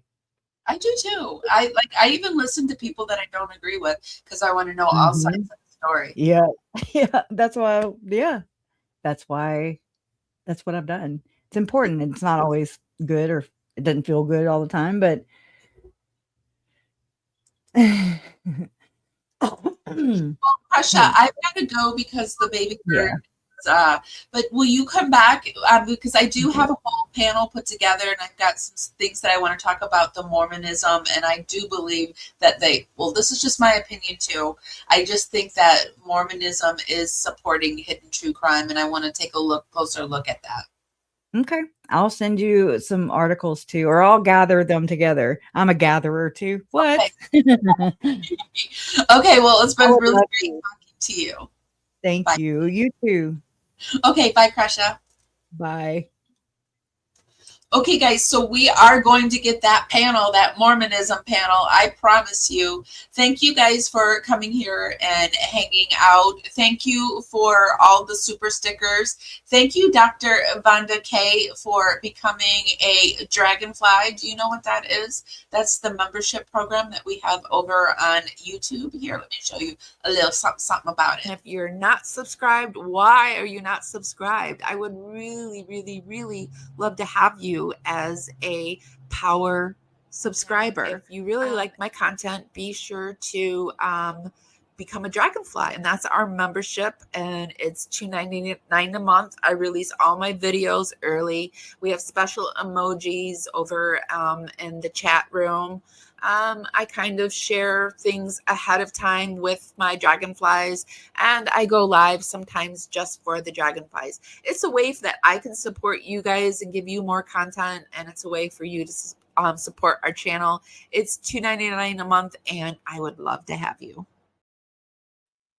Okay, and welcome to all the new dragonflies lately. Love to have you here. We're going to be doing another live chat together really soon. Shannon and I watched a Christmas movie together, and we played Pingo, which is Power Bingo. Had a lot of fun with that. Tomorrow we're going to Mall World finally. We're talking about our dreams. On Sundays we get a little more soulful, and we're talking about Mall World. Have you ever dreamed about going to the mall? I have. I have reoccurring dreams, though. I have reoccurring dream locales all over the place, and we're going to be talking about it. It's a new phenomenon. And we also are going to be doing a Sarah Boone update and more hidden true crime. So be sure to subscribe, give this live a thumbs up. If nobody's told you this today, and even if they have, I don't care. I don't care. I'm still going to tell you this. I love you guys so, so much, and I'll see you next time. Bye, guys.